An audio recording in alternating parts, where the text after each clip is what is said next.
Okay, hey everybody. So we are live, and I am. I don't know if I sound terrible, but yeah, Roger failed his hacking role. Yeah, that about sums it up. Um, I don't know. My mic stopped working. I think it's a problem with my audio interface. So I don't know if I got to get a new one of those or what. I tried a bunch of different things, so it didn't work. So that's that. And okay, great. It is bugging the hell out of you, isn't it? Sorry, it is that, and I just got an Adobe pop up thing that said that my unlicensed Adobe app has been disabled, um, which I don't have an unlicensed Adobe app, so um,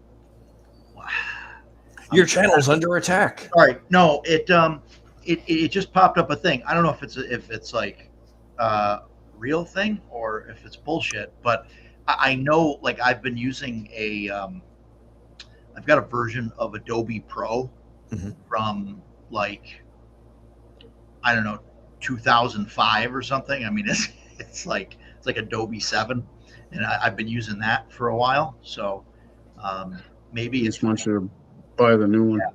well they want you to do the subscription thing. So um, yeah, yeah, there you go. Failed the hacking minigame in Fallout 4. I don't know what that is, but It is not difficult. What? Come on now. it's difficult. Well, No. maybe it would be difficult for me. No. I don't know.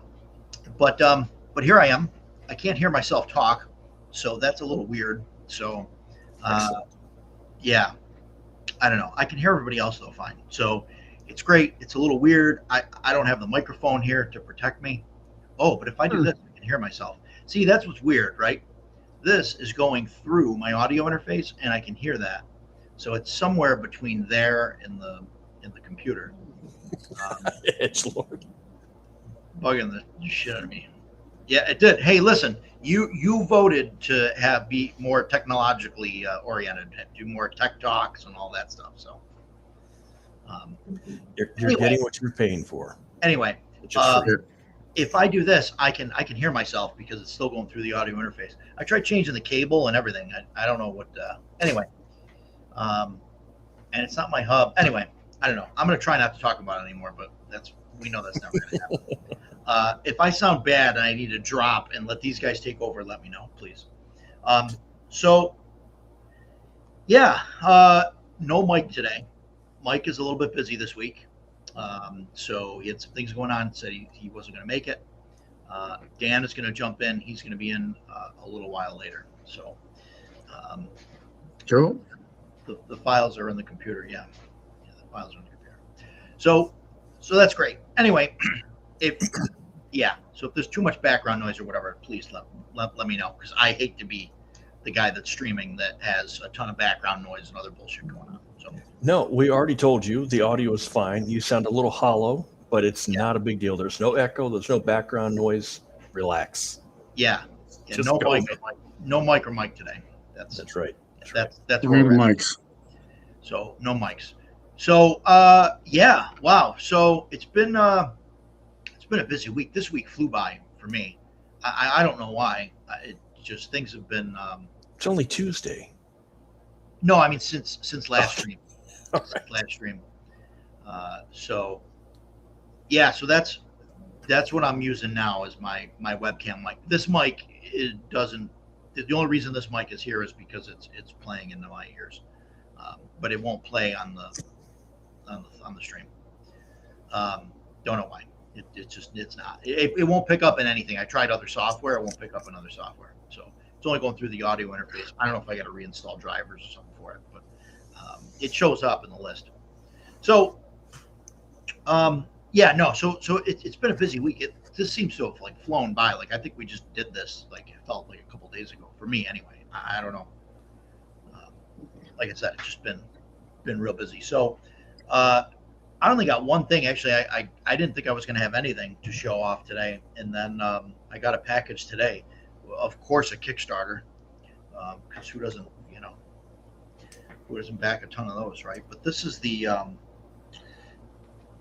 Darkness Dwellers Handbook, and it's like a little zine thing. And there's a module here, The Forgotten Duke, and Secrets of the Vulgar Manse, and they're just like little zines. This is about adding it's for DCC and for Shadow Dark, which is strange, but it's got some stuff for like running a guild.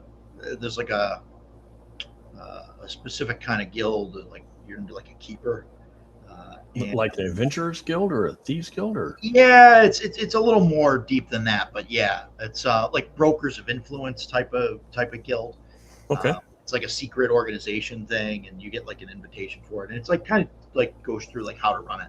It's So pretty. it's like a Masons or Illuminati It's pretty type thing. small, something like that. Yeah, Okay. it's Cool. pretty small. It tells you how to do it. There's like stuff about the leadership, maps, and all about it. And then there's this city adventure that is kind of just like a fold out, and it's got a whole map there, and a bunch of stuff about that, and Secrets of the Vulgar Manse, which is a 0 level gauntlet for Shadow Dark or for DCC, and it's cool. It's got some cool looking player handouts and stuff in the back.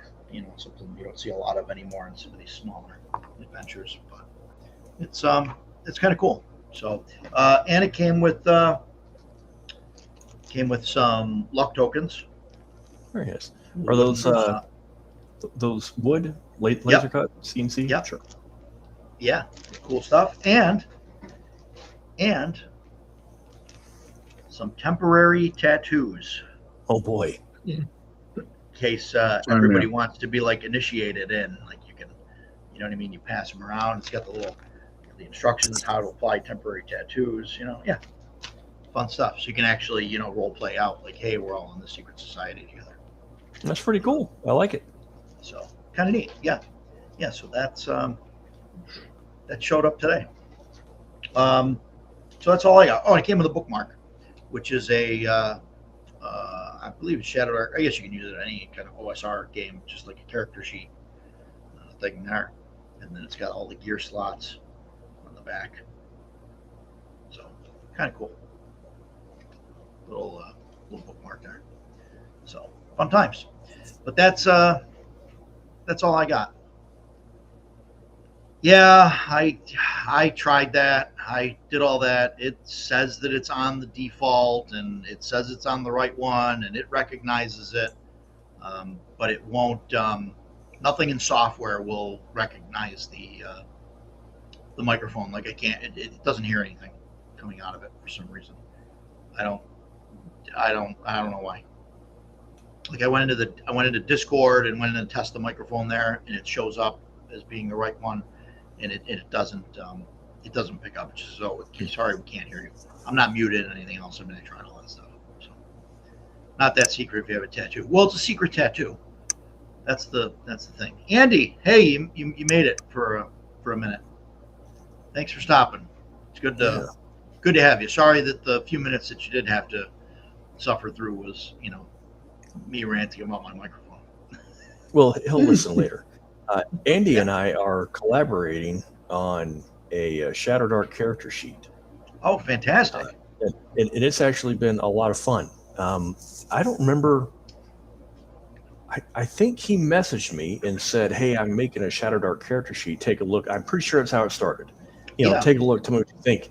And I love the font. And I was like, this is a really good character sheet. Because I don't like the basic Shadow Dark sheet. It doesn't have enough information for me. I know that's what it's for, so it's really basic and easy. Yeah. I don't like it. Andy's was 2 pages, and I was like, oh, this is much more my speed. So then I ran it through Adobe Pro and made it form fillable, and I moved stuff around, and I was changing some of the stuff, sent it back to him. Hey, tell me what you think about this. So for the past, I think, week and a half now, we've been going back and forth using email and Facebook Messenger, going back and forth with this thing. So I think we're getting close to a final product. It's been a lot of fun. Yeah, fantastic. And is that something that's going on like it's going to go on drive-through for free or something? Or is it? As a matter of fact, Andy and I very briefly chatted about this evening. He asked if I thought it was good enough that we could put it up on drive-through, and I was like, absolutely. I think it's a great looking sheet. I have to finish doing the form fillable part, and then he and I'll decide whether or not we like this final form or if we want to move stuff around. But so far, I'm liking it. Yeah, and it's and Andy put me as the co-author on it, but I mean honestly, it's 99% him. I'm just doing the form fillable and kind of tweaking it here and there, but he's That's doing cool. the majority of it. So yeah, but it's been cool. I've been really happy doing this. It's been pretty fun. So Yeah, yeah, no, that's awesome. It's a good time. Yeah, so yeah, no, that's fun. You get anything else? You get anything this week? no, I don't think I did, and I'm in a hotel right now, so I Yeah, don't have any of my stuff on me anyway. Decado and I were looking at Free League has their 40% off summer sale going on right now. yeah. It looks like it's all VTT and PDF. I don't see any hardback options or hard copy. Oh, really? I thought somebody So- said they had some hardcovers or something. Yeah, if anybody can find them, let me know. There are hardcovers I'm still looking for. The Mutant Year Zero stuff, I'm still, I still want to get. Yeah. But everything else, I told Stan, I was like, I think I already have everything on here. So, it's not a terrible problem to have. Yeah. No, they definitely put out a lot of good stuff, and Yep. like it's hard to say no when it comes out, Yeah. and then when they have a sale, it's like, oh yeah, Yeah. already Yeah. have one. Lighting. So yeah, it's interesting. So yeah, fun. Stan, how about you? You get anything this week? I did. I got a couple things. I was working at Crossroad Games through the weekend, so I got free RPG Day stuff, which was nice. Oh, that's right. That was this Yeah. weekend. Yeah, I got this, the Pirate Borg Adventure. Pretty cool. nice. That's cool. And then I got Arkham Horror Adventure. I haven't really looked at this one yet. The co-owner of the place handed it to me as I was leaving. I got this. This is I guess Zombicide came out with their own role-playing game, so this is an adventure Oh, for okay. that. Interesting. Called Plague Bearer. This one was really cool. This Crooked Moon. Now, Crooked Moon's like typically I think a 5e product, but this was really nice because there's like a full-fledged like haunted house in here, like all mapped out and detailed. So let's make one of the maps. Nice. One of the levels. That's cool. And then this is, I don't know if this will show up very well, but this is like the overall layout of the house. And it's got a bunch of stats and stuff in the back, like this guy here, characters and stuff. So it's pretty neat for free. And they had a Vason one. Oh, cool. Quick start rules and a mystery. So a bunch of maps and yeah. So it looks pretty cool. I've been busy today too, so I haven't had much time to look at it. And then the final one I got was one for Dolmenwood. And Yeah. because I like the Pirate Borg starter things, free adventure, so I bought the starter set. Cool. Yeah, I bought that. From Crossroads, like I said, I worked for them all weekend, so I came Nice. home with that. How were they busy?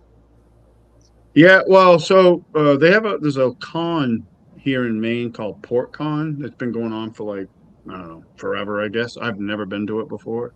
But Crossroads has been there from the beginning, so I helped work their okay. booth for the weekend. Is that the one that's in like a shopping plaza or something? It used to be. So it used to Okay. be in South Portland, and like everything except the gaming was in the Towers Hotel across the street. There's two round towers. Right. And then But then you had to like the walk gaming- across the street or something. like, I remember looking that up, and I remember seeing it, and it was like a small convention, and I like they showed like a map, and it was like here's the hotel, and then here's the gaming, and there's like dots, like yeah. the Indiana Jones map, like dots, Yeah. like across the street, down in front of the plaza, and like down here, and I'm like, oh, that's terrible. So this year they were in a new location. They were at the Holiday Inn in Portland, right across from the Civic Center, and Nice. everything was in the Holiday Inn. It's a pretty big convention. There's probably a couple thousand people that come. It's pretty big. Oh wow. I'd never been. I mean, it's not. It's mostly like for anime and stuff like Oh, that. okay. Yeah. All right. It's very much geared that way. But they moved to this location, and from what we found out is they eventually plan to extend the vendor hall. They're going to actually move the vendor hall across the street to the Civic Center, I guess. In the next 3 or 4 years, they're hoping to grow it enough where they can Okay. rent the Civic Center for the weekend and do the vendor hall there. Wow. That's kind of Yeah, cool. so it was Yeah. it was a busy well, we set up on Thursday and it went Friday through Sunday. And the vendor hall was Friday and Saturday it was from 11 to 7, and then Sunday 11 to 3. It shut down at 3 o'clock. Okay. Cool. So yeah. Wow. And now, how much? How much like RPG stuff? So our we brought a big hodgepodge of stuff. So we had Magic and Pokemon and stuff like those cards were like we had a table set up in the front of the booth, and it's basically like these bins, and you could thumb through them. They're like dollar cards or whatever. There was never not anybody there. There was always somebody there. There was people there that were like digging for 15 minutes with people waiting behind them. So we had that, and then we had like little simple card games and different. I don't know card games, so my knowledge Yeah. on that's pretty limited. We had board games, different board games, and we had role playing games too. And that was kind of my area because Yeah.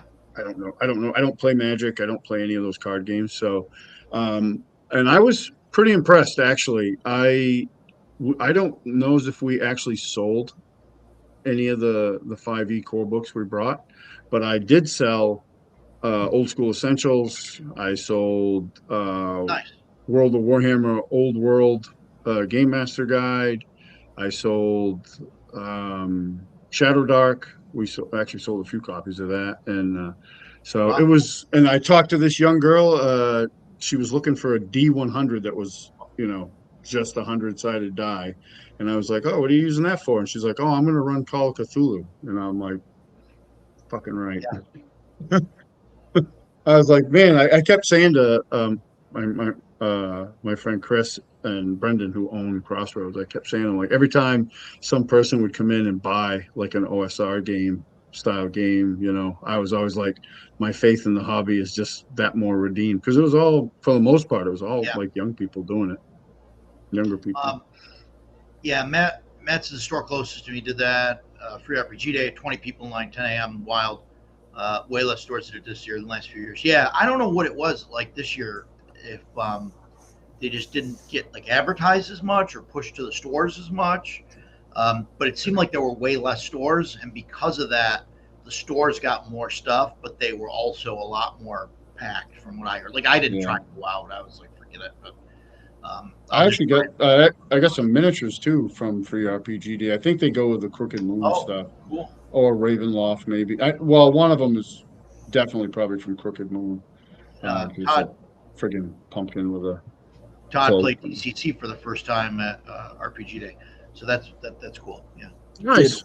Did Ravenswood do free RPG Day? No, they did it last year. They didn't do it this year, so I don't know if they missed out or.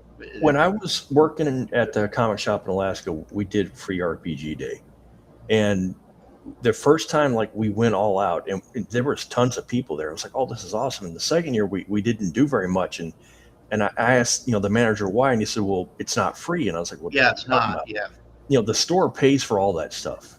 Right. And, they don't pay a ton of money, but it's still, comic shops don't Right, make a whole lot of money for the stuff, I think, which is and kind of ridiculous to me, but right. And so it's really kind of a crapshoot for most stores. And I think that's why many of them are not involved anymore.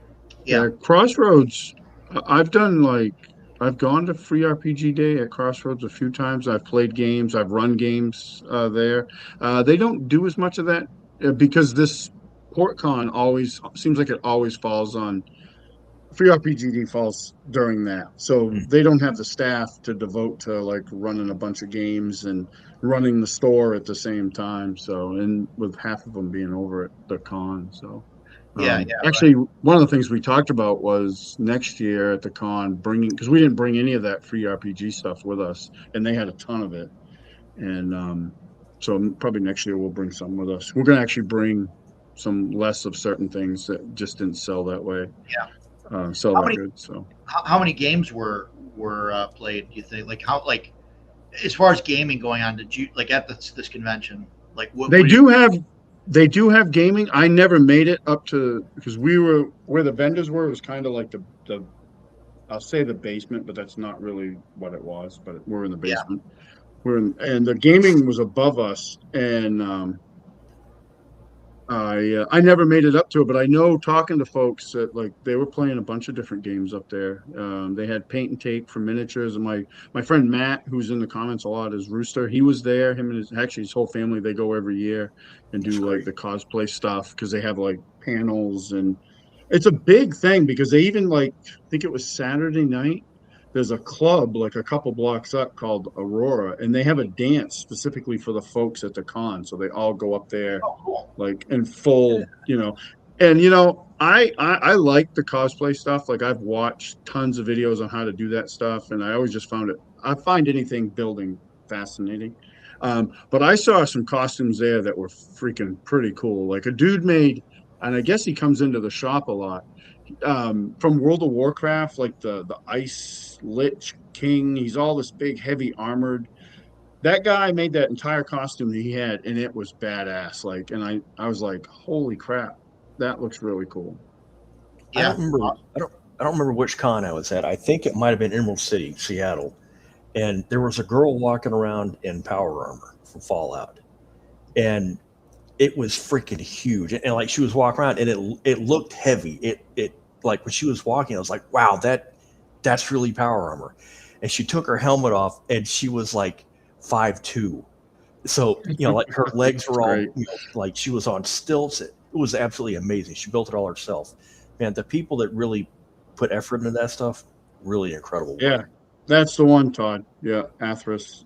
Yeah. It was. I wish I'd taken a picture of the guy, and that was cool too. Like I was sitting there, like where we were. You could go out of the vending hall, and there was like a handful of like comfortable seats, and we would eat our lunches one at a time because it was so busy. We never shut down the whole time. So I'd go out there and eat, and a bunch of the guests are there, and there was this young girl sitting there. I don't know what she was dressed at. She had a really cool like costume, and these two other girls come up, and like one of them asked her, "Hey, can she get a?" She was too. The other one was too shy to ask to take a picture. Um, which I thought was really cool. And I saw that happen a lot. My friend Matt was in full costume, and I was shooting the breeze with him, and somebody come up and asked to take a picture of him. And I've even seen pictures of him posted on Facebook from other people that were there. So that was neat. That was neat. Yeah, Yeah. the people that do that stuff, the cosplay, and I'm sure that the 10 people that are watching this already know this. They want you to come up to them and talk to them about it. Most of them are so proud of the work that they put into that, and it's really cool when somebody walks and says, "Hey, can I get a photo with you?" They actually, my wife and I have Renaissance outfits that we wear to one of the local Renaissance fairs. They look amazing, and people will compliment my wife all the time on her hat and her mask and all this stuff, and she gets the biggest kick out of that. So yeah, don't be shy. Walk up and ask if you can get a photo. The answer is always yes. Yeah, usually people with the cosplay, like they're used to that, and they're Mhm. fine with it, so long as it's not so long as you're not a jerk about it. Sure. Yeah. Whatever. Like that has to be said. I hate to say it, but like Yes. like don't bother people. Like other than like harassing people who are but like ask people if you can take a picture. Don't just like jump in and grab them. And Yeah.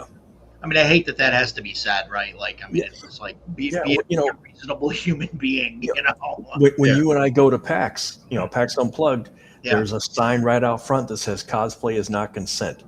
Just Yeah. because They had that there. doesn't They mean had you get that there. slapped on the ass. How sad that you have to say that. Well, I I mean, think because some of that, and I get it because like some of the costumes are like Very tad provocative. revealing at times, and that doesn't give you free reign to go up and grope one of those people, But Right. there's Yeah, weirdos understood. everywhere, so well, people unfortunately, see it like it's like it's Disney World or something, right? Where like they equate that with here's their their favorite character that's dressed up, as whatever, it's Goofy or Mickey Mouse or whatever it is, right? And like, or the Star Wars or whatever. And like those people are like, they're paid to be there, they're trained. Like, I mean, you shouldn't just go up and grab them or whatever, right? But like, Yeah. you can kind of just go like, the thing is okay, people are going to go up to these people and get pictures taken with them or whatever, you know what I mean? And like Yeah. but the cosplay people, like, they're not the same, people. Right. Yeah. They're not professional actors dressed as Cinderella or whoever. It's Tommy down the street dressed as Arthas, and Jane down the other street dressed in T-53 power armor. So I used to go to Sterling Edgelord before it turned to shit, which was I don't know, 10 years ago now. COVID killed it. But my wife and I go every year. Yeah. Yeah. We're going on the 8th of August this year. Yeah. I mean, is there anybody left up there? I mean, is it like the last time I went after COVID, it was so thinned out and everything was. Well, I think the year after COVID, it was thin because it was the year after COVID. But yeah, you kind of have to get lucky. The weather is so unpredictable. Sure. There's no shelter. We went one year and it rained nonstop. And in fact, I had planned on wearing my kilt, but I'm like, I'm not. I have a real kilt. I'm not wearing this thing so I can get poured on all day. And then one year it's a million freaking degrees out. It was absolutely miserable. Yeah. So that affects the crowds. The cost has gone dramatically. The turkey leg that everybody always wants to get. I remember when they were $10. I thought, wow, that's a bit much for a turkey leg. Then they were $15. I think now they're 18 or 20. Yeah, I think it's like 20 bucks. And because the guy that owns the place doesn't want to pay any money to the employees, you get like 2 people trying to serve 500 people a turkey leg. Yeah. But even saying that, Stephanie and I go every year. We always have a good time. So there's plenty of vendors. Still plenty to Is do. that a Renaissance? Renaissance Fair, yeah. Sorry for those of you that don't know. Yeah, it's sort of local. It's we have a local one. I've never been. They do it a whole weekend over in Acton and at the fairgrounds. My buddy Matt, that his family go every year. I should get over there sometime. Yeah, it's we go, like I said, we go every year, but different weekends have different themes. Some of the weekends are not themed; it's just Renaissance Fair. Yeah. The 1st of August is the Highland Festival. It's a lot of guys wearing kilts and all that. That's the one that we usually go so that I can wear my kilt. But we're doing the fairies and Fairyland, something like that, because I'm going to be gone the 1st of August anyway. So we're doing that this year. So I'll just be wearing my regular Renaissance garb. So it for me, you kind of get out of it what you put into it. Take your time, go to all the booths, go see, go watch the washerwomen tell their body jokes and stories, go see the acrobats, have a good time. But if you just want to whip through, then you're not going to have a good time. So, it's still worth going to, in my opinion. I changed a couple sound settings. I'm going to try and switch this really quick and see what happens. Sure. Did that do anything? Yes, you're back. I'm back. Okay, good. Okay. Yeah. It looks a little bit delayed, but that could be my internet. Yeah. Okay. I mean, think you're okay. That's fine. I sound okay volume wise though. Yeah. You sound like you're better. sound good. Okay, cool. Fantastic. Yeah. I'm glad. That's like a weight off of my fucking shoulders. So I'll see if I close the fucking sound setting thing if I all of a sudden disappear. Yeah, I don't know. I got to try and go back to Sterling at some point. There's a lot of things that turn me off about the place. Just from seeing some of the stuff from the back end, the way that the previous owner ran things, and then and the new owner kind of kept continuing with. I mean, there's people living there in camps, basically. Yeah. And they're like the workers, and they're, they get like free admission, but they, hey, you get to live here and you work here, and that, and you get paid with admission and food. Yeah, but a lot of that is by choice. Those guys are they're basically gypsies. They go from Renaissance Festival to festival, and that's how they live. I think that's kind of badass, really. If I were a younger person, I think that's cool. Sure. Obviously, it's not for us, right? It's for the teenagers, the 18, 19, 20 year olds or whatever. Yeah. I was actually really surprised. Like I said, I've never been to anything like this before. But I was surprised at the age range that was at this convention, because we had, young people, tons of young people, but then you had people my age, if not older. And Yeah. I was like, oh, that's interesting, Yeah, cool. So Dan is here. Hi guys. Dan, And welcome to the party. Welcome. Sorry I was late. My sister evicted a small human from her body this afternoon, so I was visiting Oh, that tiny human. oh, was on purpose or Yeah, was it, yeah. Yeah. okay. Nope, she just stuffed it up there with a Yep. freaking eyedropper and Yep. oops. 9 No, months no, later. I meant like, was this a planned Yeah. day for? Yeah, or it was. come It just unexpectedly? Yeah, it just took a bit longer than anticipated. So Yeah, I'm gonna speed run the intro. This is the cool stuff I got this week. Yeah, there you go. BX Advanced Bestiary Volume 3. That was a Ooh. Kickstarter. It just showed up. Cool. So Yeah. Oh, that's cool. Yeah. And this was an eBay purchase that I've been wanting for a while. Oh, really? Yes, because I missed the Kickstarter. Oh, And there's only 200 of these, and one showed up. really? And I bleary-eyed purchased it at 3 a.m. when I had to wake up to pee, and I got an email from eBay saying, by the way, this showed up. So I went boop. Wow. Yeah, There's only I got, 200 of them. yeah, I got 120. Oh, you can't see the silver. I got 120 out of No. 200. 120 out of 200. Yeah. nice. So because I love me some white box. I don't know where mine is. If I'd known you had it, I would have stole it while I was up in Utica. No, Paul, I think the size thing, I think Roger planned on talking the different sizes. Oh. Of books. I think Oh, that- I thought because he made the show Size Matters, he invited the fat guy, so that's why I was here.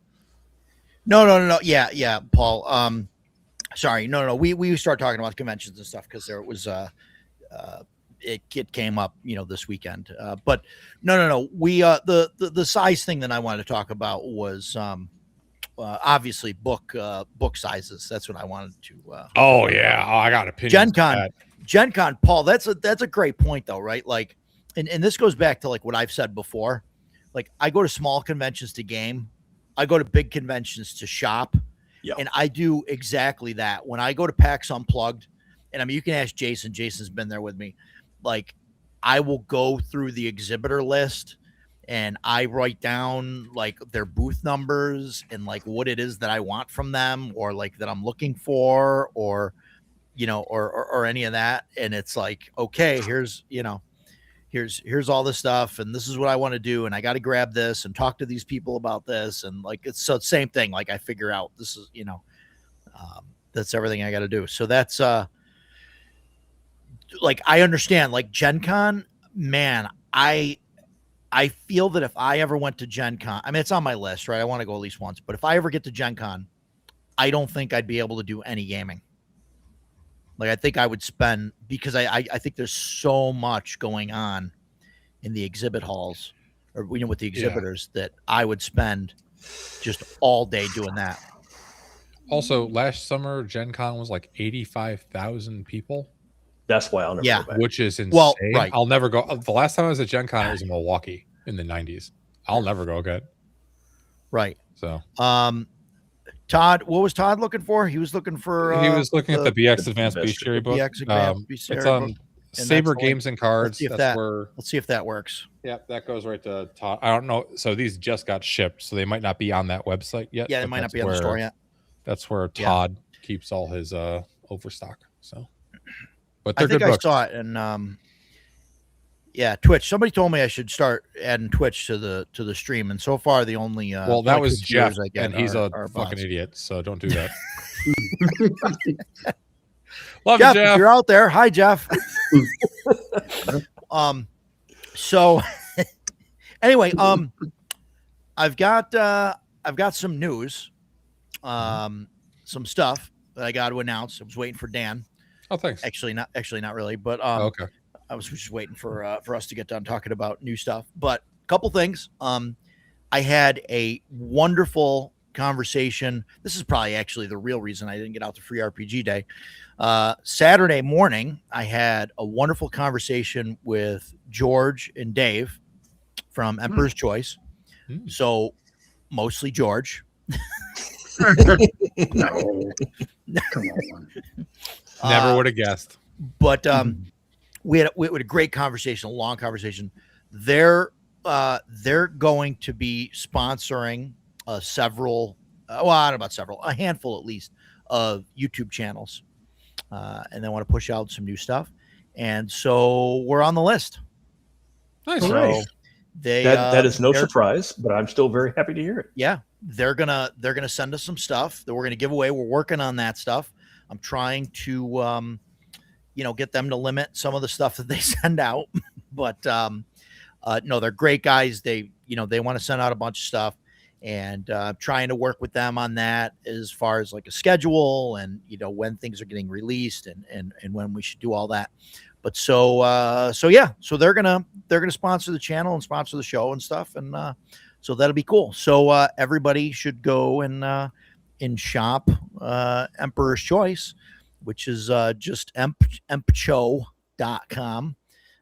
and they have got some stuff coming. They have got a new box set, a new Arduin box set coming, and because they just did the Kickstarter and they don't want anyone that got that box set to feel like slighted or whatever because it's a new kind of version, they're giving them a heavy discount on that. So like right now it's discounted pre-order, I think for 60. I think they're 160, 65 right now.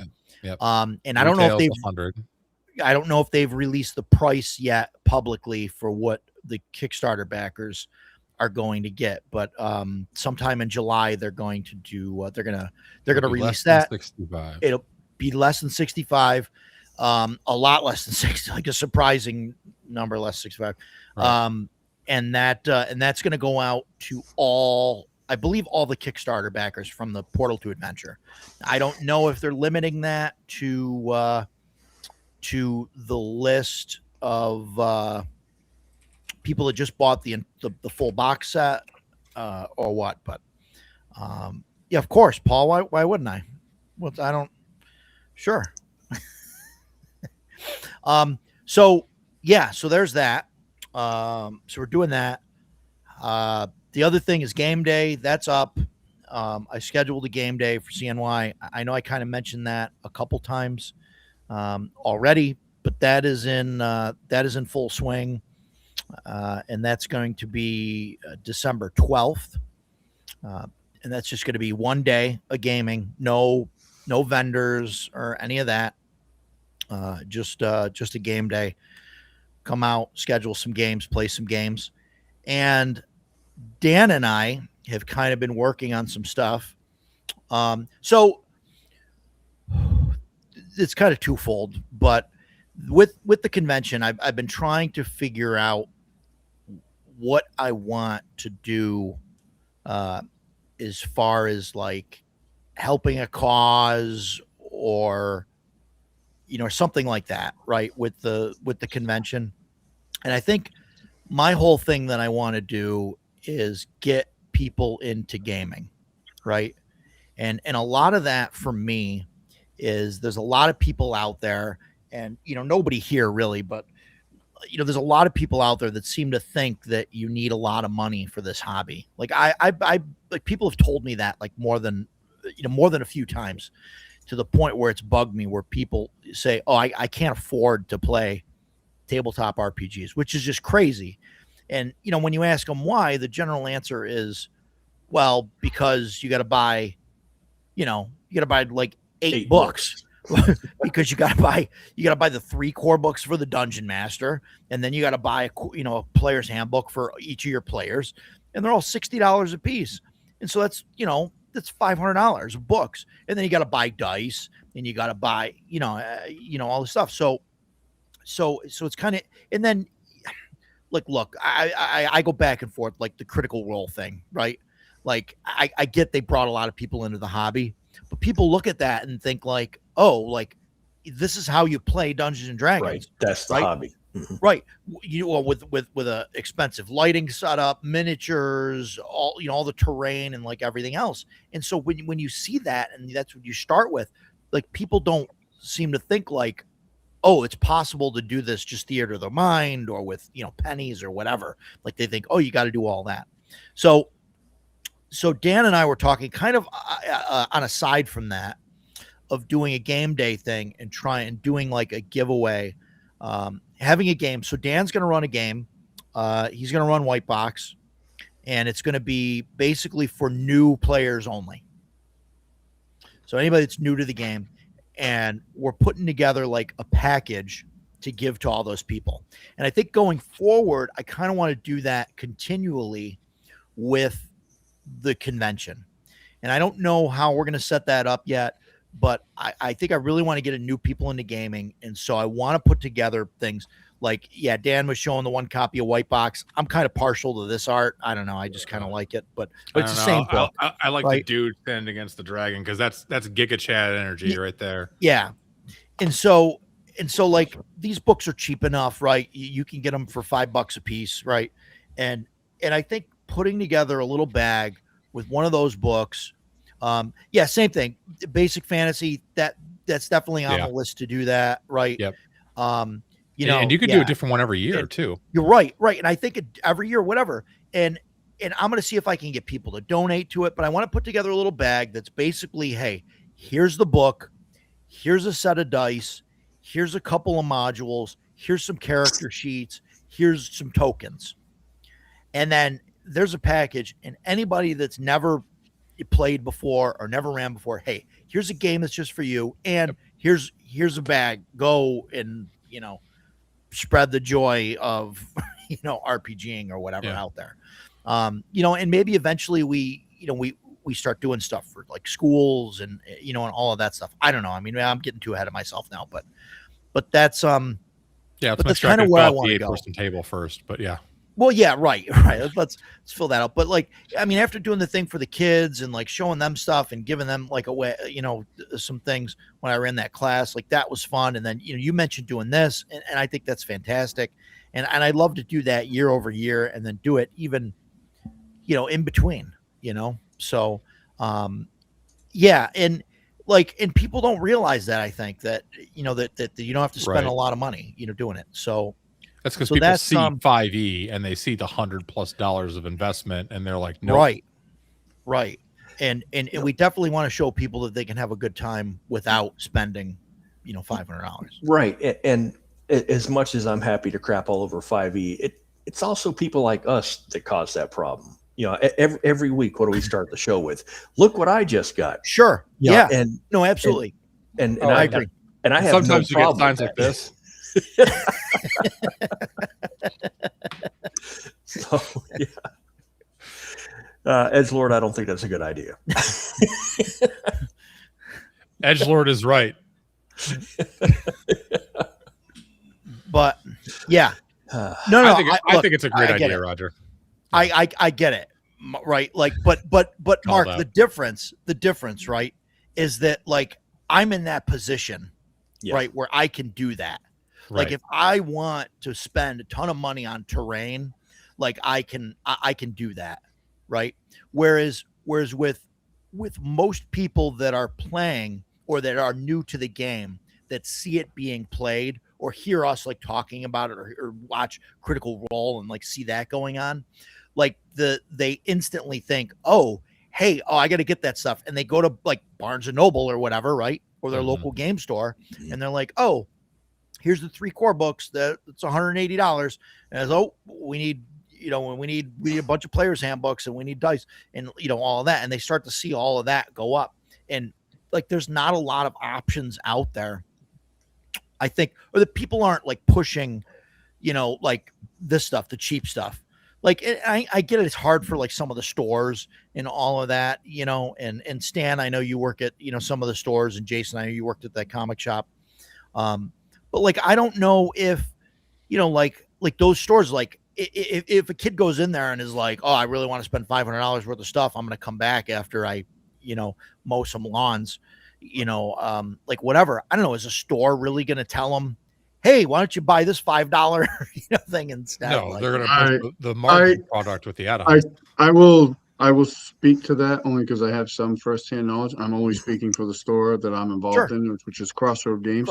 They will absolutely deter people that cannot afford big purchases not make big purchases. Yeah, and as Yeah. much because as they've seen it time and time again. Like people will come in and I was shocked. They'll come in and dump like thousands of dollars on Magic, and then a month later they're back there selling the cards because they Yeah. couldn't afford it, Yeah. and they will try to talk people out of making Sure. purchases that are not financially sound And- for them. but also, So there's shops where they won't. Yeah, I would do the same thing. I would be like, you get a little kid that comes in, and this was when Stranger Thing was on fire, and I'd be like, it's awesome that you want to play D&D. Let me show you this starter box for $25. Mhm. Get this; it has Yeah. everything you need. And Dragonbane Yeah. is great about that. Because Dragonbane's not even a starter box; it's Not a the starter game. set, We it's talked about that Game. before. Yeah. Biz Yeah. box and RPGs. Yeah, Yep. Tons of the free league games they have starter boxes. Here's Sure. $25 to $40. This is all you need to play this. And then if you do like it, come on back and then we'll talk about the Dungeon Master's Guide and the Player's Handbook Yeah. and all the splat books. Right. And, and I want to say most game shops would be like that because they're usually staffed Sure. by people like Sure. us. Mm-hmm. Not Sure. all of them. I don't know if our local game shop would do that. In fact, I think they probably wouldn't. But I think that most probably would. By the way, since you mentioned Dragonbane, I don't know if you guys mentioned this before I got here, but the Free League summer sale started, and the Dragonbane box is $30. Oh, really? $30. Wow. Yeah, and the starter That's boxes cool. for like Lord of the Rings and some of the other ones are 17. All I saw was PDFs. Are they doing hard copies? They are doing hard copies. Okay, I'm gonna have to look again then. Cool. Wow. Yeah. Yeah, that's what I thought that they were Yep. doing that. So Yep. So anyway, so that's what I got for announcements. I don't know. I don't think I got anything else. Oh, tomorrow I'm doing a stream with Todd from Blackwall Games, Jason Vay, Elflair, and Matt Tapp from Barrels and Borderlands. We're doing that every other Wednesday for like an hour and a half. We're going to see how that goes. That'll be interesting, talking about designing and things like that. So it'll be interesting. So yeah, What time is that'll this? be fun. So check tomorrow. That's going to be at is that at 7? I think it's at Okay, 7 cool. tomorrow. So probably like an hour and a half. We're figuring. Okay. So, but yeah, that'll be really fun. So, good times. So yeah, I think, like I said, that's all I got for announcements and other cool stuff. As far as the topic goes, does size really matter? I mean, Mm-hmm.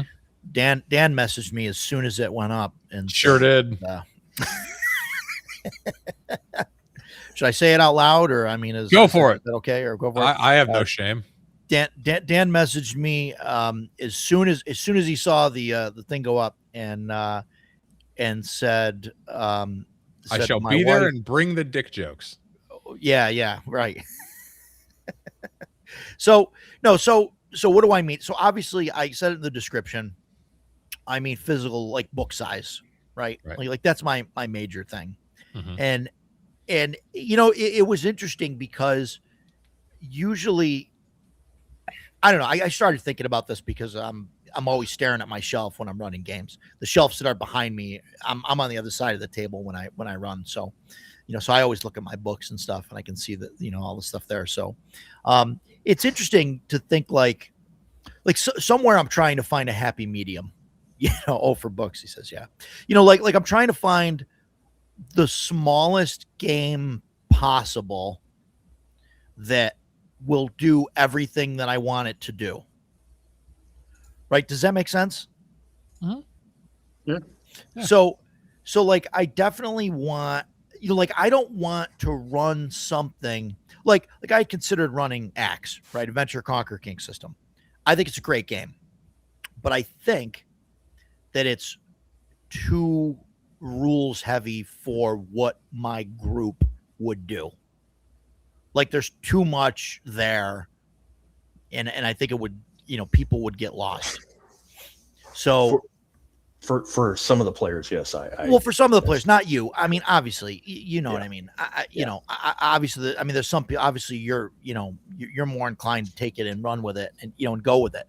But it's good. In edgelord, no, I'm not going to be all. I'm not going to be all praise on Shadow Dark here.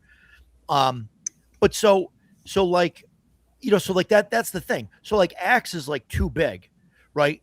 Now, Dan, I'd imagine, would say, well, in that case, play Hyperborea. Now, I like Hyperborea.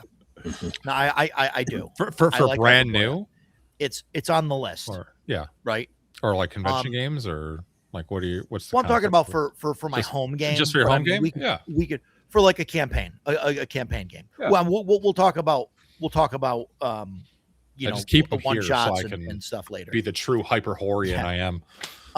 Yeah, and like to Jeff's point, like, it depends on value, right? Like, and so, yeah, so I started looking through my stuff, right? And so obviously we have things like White Box, right?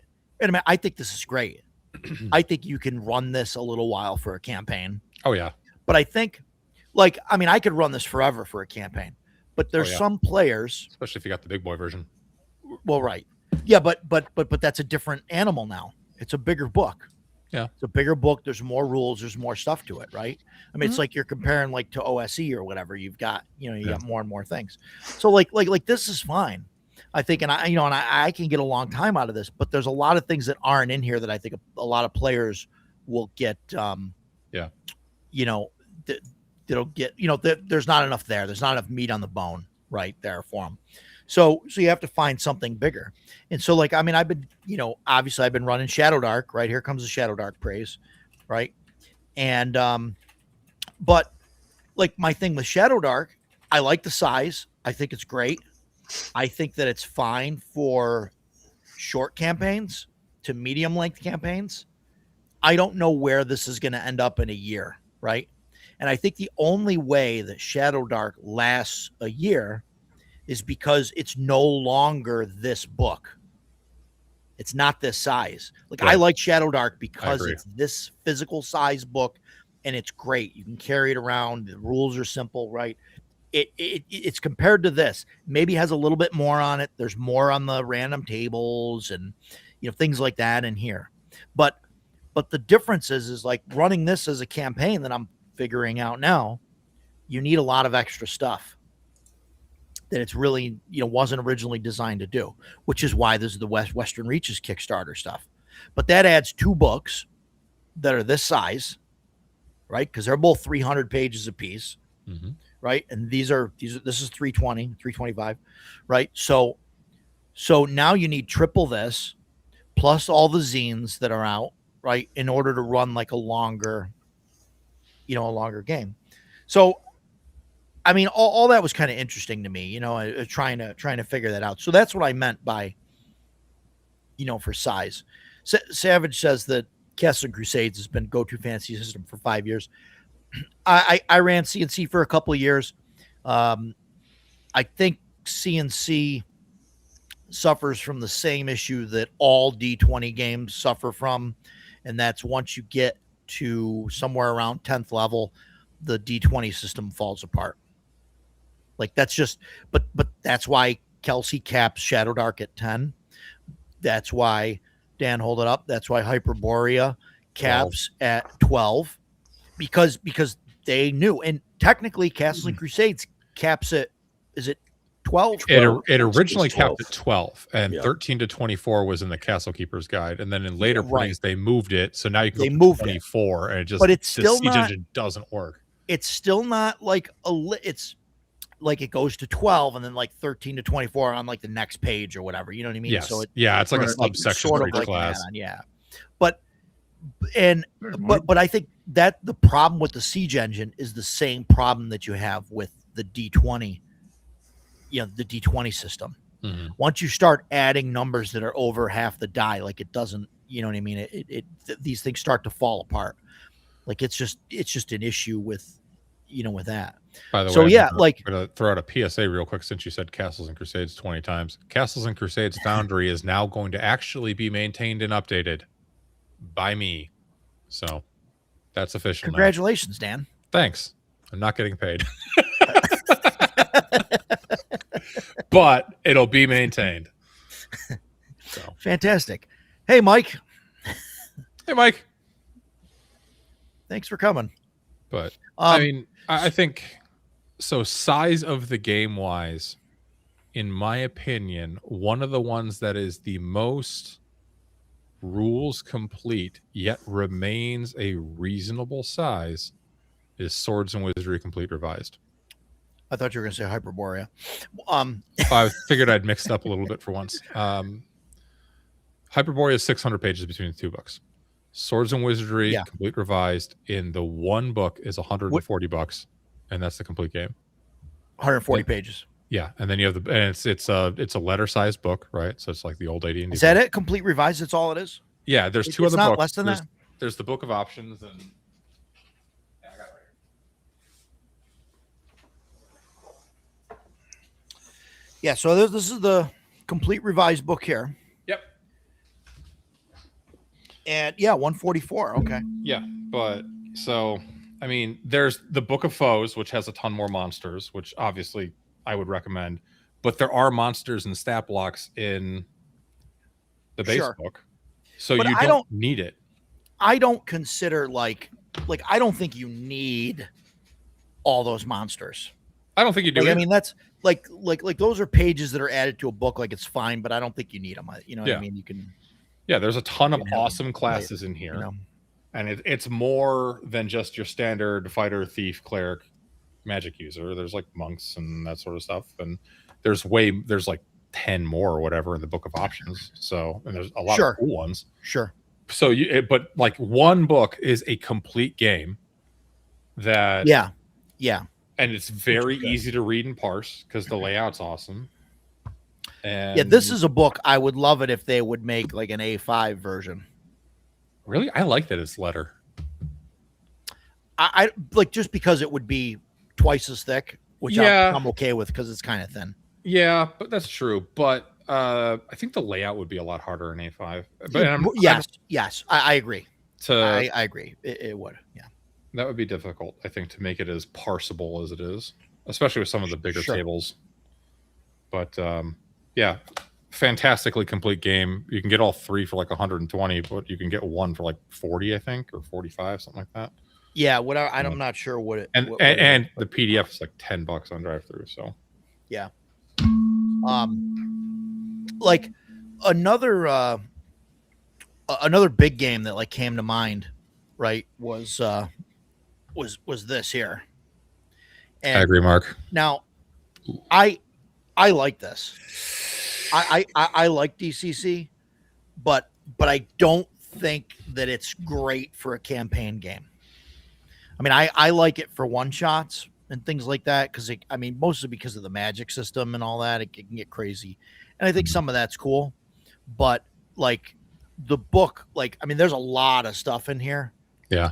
For just like a one shot, which is where the issue is for me, especially talking about, size. Do you guys like funnels and gauntlets? I do. I enjoy running. I don't either. I did one funnel playing DCC. I have no desire to do another one.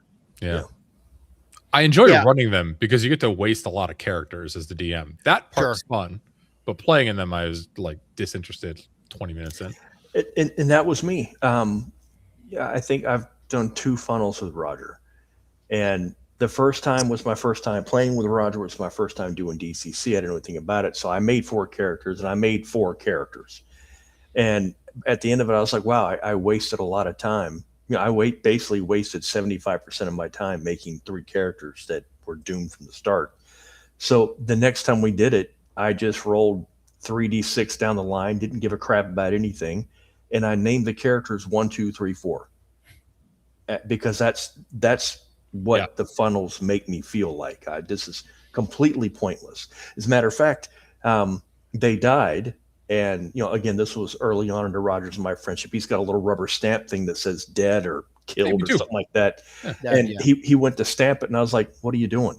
And he said, oh, for him, it's part of part of the joke in DCC. And I was like, they're not your fucking trophies. You're not stamping my character sheet. Yeah. And I watered them up and threw them away because that's how I felt about it. Nice. So yeah, I am not a fan of funnels, and it's not, and I'm putting more emotion to this than is needed. Roger didn't offend me. There was nothing like that. It's just, I don't want to play a game where I know that 3 of my guys are going to die. I don't really get that. So Right. it just doesn't appeal to me. Yeah, I'm the same way.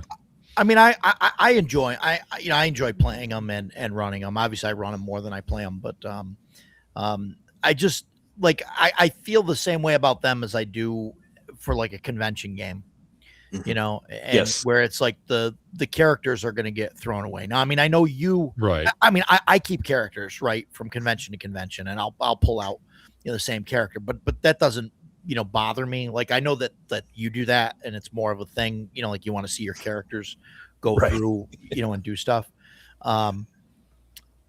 Yeah, I don't know. Those probably aren't the words that I would use, but Guys, I'm really sorry about the ridiculous glare coming in on my thing. I'm in a hotel and there's a beam of light coming through, and no matter what I do, it won't go. The way I look at it, Jason, God is shining down his Yeah. approval on your Angelic opinion halo. that funnels are dumb. So, roll. My opinions are right for the rest of the show. so yeah, but God now, is right that Jason is right. But now, having said that, right, like Shadow Dark has the gauntlet thing. And Yes. I don't do that. I don't do that. It doesn't feel like it's right. I don't know. It feels strange to me, right? Like in Yeah. DCC, it's fine because it fits like the theming of the game for me. Whereas it doesn't in Shadow Dark. For me, obviously. Yeah. To do that. So Con game, sure. But nah. Not I my wouldn't even play it. I wouldn't even play it at a con game, and I go into every con game thinking my character's gonna die. But Yeah. I wouldn't. You I wouldn't wouldn't even- sign up for a funnel letter. you wouldn't play a No. funnel? Why is that, Stan? I just don't enjoy them. Like, There you go. I mean, they were okay. Like I said, I've only done one, and I was like, okay. Yeah. And then but I have zero desire to Yeah. do another one. No, I hear you. I mean, a lot of people aren't like, they don't want to like throw, people at the thing knowing that they're gonna, the character's gonna get killed doing the thing or something. But I don't know. I mean, I enjoy it. I mean, I enjoy running and I enjoy playing them. Yeah. So Because I always put too much thought into this sort of nonsense. I think for me, despite the fact that it's DCC, which is, there is nothing about that system that is supposed to be taken seriously. You're Mhm. supposed to be just like going for the ride, and I get that. But with a funnel, say you've got 5 people sitting there playing the game. That means there's 20 people going into whatever this death trap is. Yeah. Who the hell's going to do that? And that's why I'm like, I can see 5 young people that are like, either we're desperate or we think we're tough enough. This is our chance for fame and fortune. 20 is like, what was that Korean show that was on Netflix that was so big? oh yeah. So you all know Yeah, what I'm talking game. about. Yeah. Yeah. yeah, Squid Game. yeah, Squid Good Game. game. Thank you. Yeah. Okay. Yeah. There's 100 people that are like, well, 99 of us are going to die. Dude, Yeah. go get a Yeah. job. What are you talking about? So that's kind of like my mental beef with the funnels. I don't understand why anybody would want to do that. And I'm going to say that you're right. You're reading too much into it. yes, I am. But we all know how I am, man. I can't change that. So. Like, yeah, like for me, like I understand what you're saying 100%. Like I do, right? Like, and if you're looking at it of the mindset of like, hey, why are these 20 people lined up? Like it reminds me of playing Lemmings, right? The old video game. Yes. It's like, why are these 20 people lined up to basically just fall into the meat grinder? You know what I mean? Like they just keep coming out. dumb. Like, yeah, oh yeah, sure. Yeah, Yeah. we'll get there, right? Like it seems like something like goblins would do, right? Or something Yeah. like that, where you just, throw more people at the problem. But I just kind of like look past that and like, try and say, okay, I'm just going to have a good time here. And like, and it makes it easier for me when I have like 4 characters that all have like 2 hit points or whatever it is, right? That are all kind of crap characters.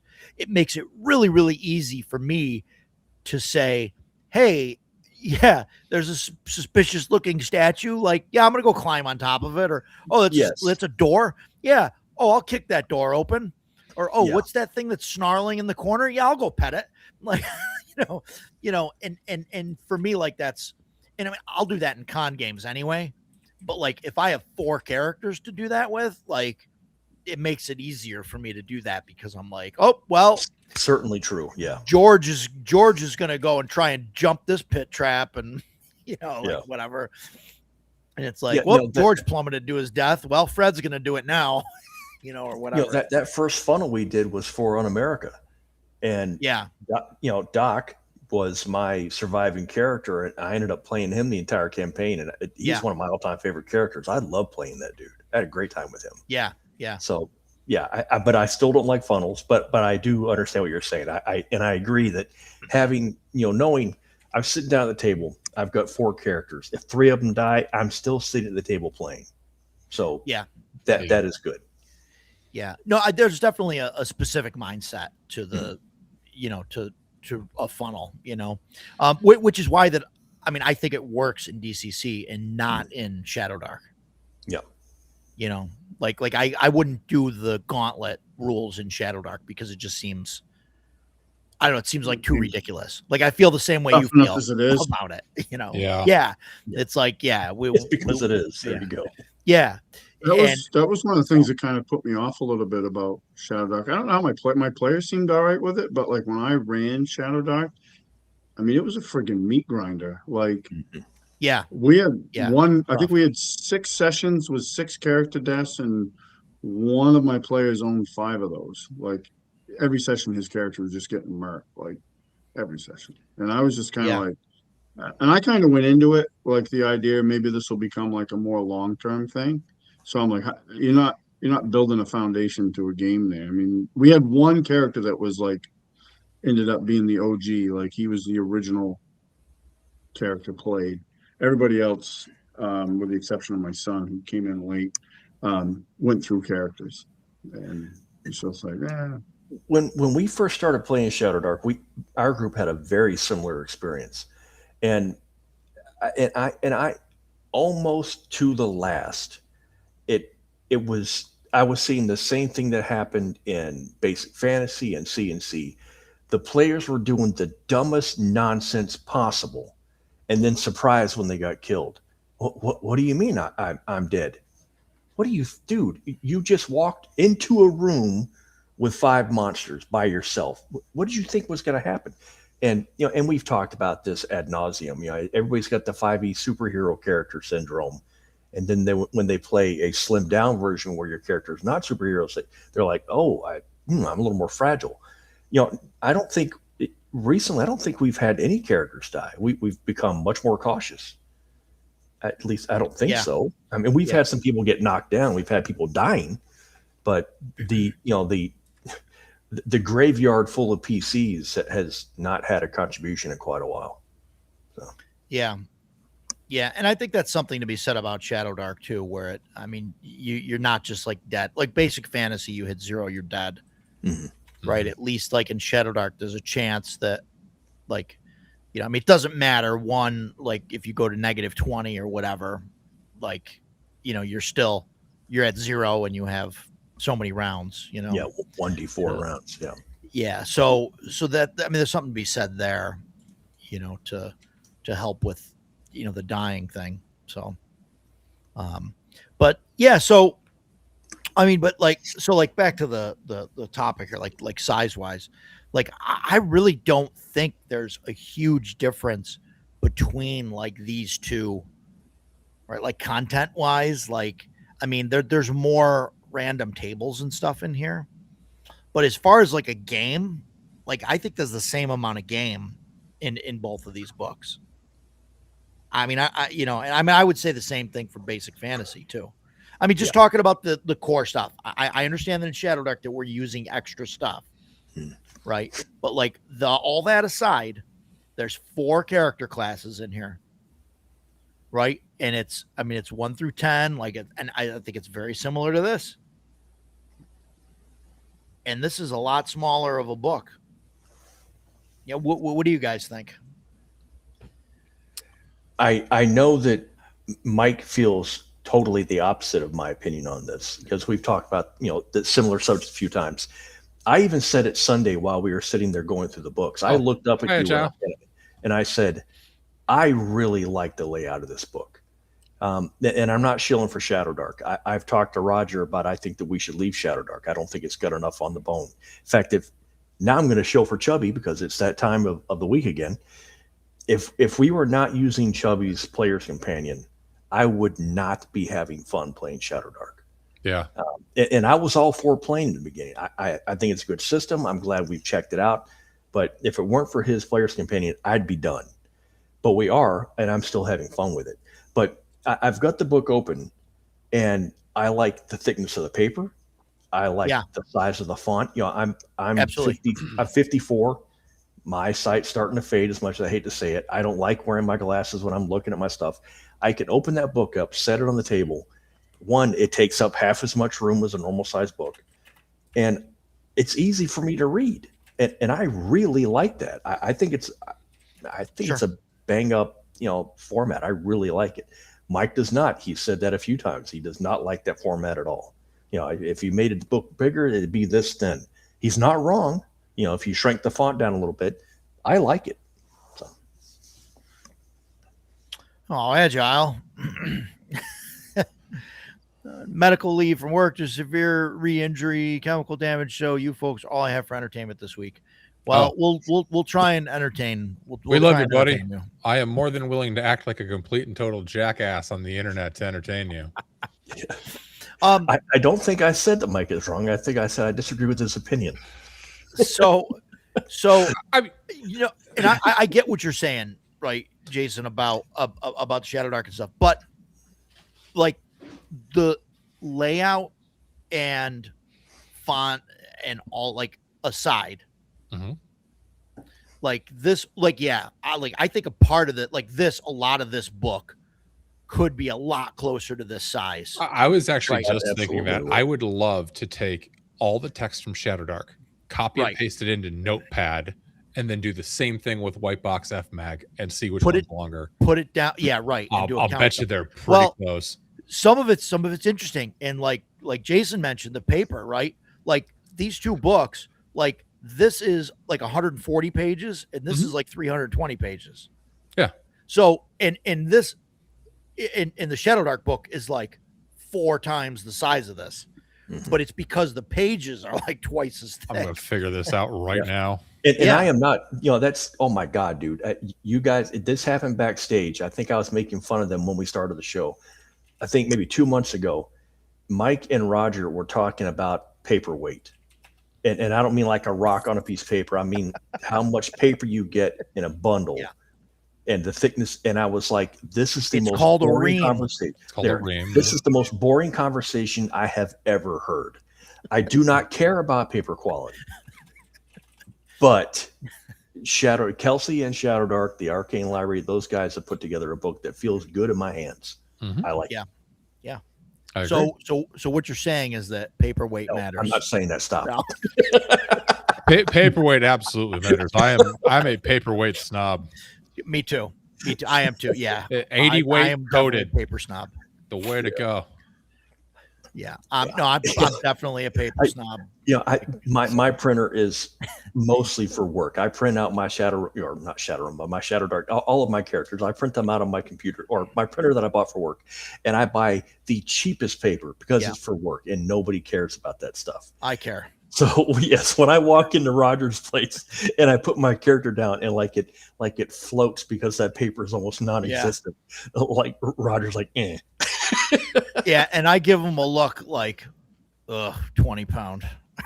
It's like, oh man.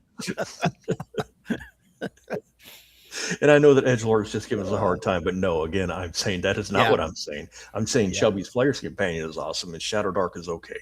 Yeah. No, right now we're just talking about book size. Yeah. But so I mean, that was like the thing for me, like, right? Like like, but other than that, like, I think these two games are very, close, right? Like, and I would put OSE almost in here.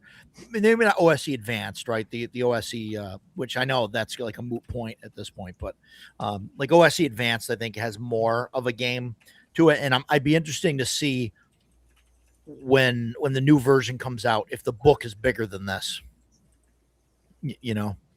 So wow, yeah, you don't like Shadow Dark? I mean, that's obvious, but I mean, I can see it. Opinion. Yeah, I get that people don't like it. I don't think it's a turd. It's not. Right. It is a good game for what it is, but what it is a dungeon crawling, carousing loop. Oh, Period. sure. Yeah, absolutely. But like, Dan, on that note, like my thing, like my favorite Appendix N stories Is Fafhrd and the Grey are Mouse. the Fafhrd the Grey Mouser stuff. And Mine's this Conan, perfectly, because- like Yes, that 100%. that's this. And Yes. I was like, oh, this is amazing. It does Yeah. exactly that. Yeah. and this, boy, I just love when we get to talk about this stuff. That is my problem with Shadow Dark, and that's why I'm actually kind of leaning towards Baron Kars's opinion. I don't think it's a turd, Sure, but I think it's close to it, because I want more from my game than going into the dungeon, fighting monsters, getting 100 gold, coming back and getting drunk for the weekend. That does not appeal to me at all. I do it because that's the game that we're playing and I want to play. But I want so much more from I think that's also dependent on who's, running it and what you're doing. Because I've watched games that isn't all that they do. Like they do and other we're things doing too. more than just that. I mean, but that is heavily, part of it. I'm going to try and incorporate like doing some of the training stuff and things like that. That's not just the carousing, but I'm letting them build stuff. They've kind of got a base. You know what I mean? There's all that stuff. It's definitely geared towards that. But I think it's incumbent on, the players and the game master to take it in different directions. Sure. But like also like, and for the purposes of like this show, right? Like, of this episode, right? Does size really matter? Like this is one of the things that I was thinking about when I was, I'm talking about this show is like, is this book plus all the Western Reaches stuff, plus Chubby's book, but you know what I mean? Like that's a lot of pages now together. Yeah. Now we've got like the equivalent of like 5 or 6 of these books, right? Which is something that I got upset about in 3.5 days. Like, is that still less, even though it's more, is it less than a game of something like Hyperborea or OSE? Like, just at its face. You know what I mean? Like, I can't speak to OSE. Sure. I bought them at the con. More about that later. But I can speak to it about Hyperborea. When I pick up the Player's Handbook to Hyperborea, there's 2 books for Hyperborea: Player's Handbook and DM's Guide. Mm-hmm.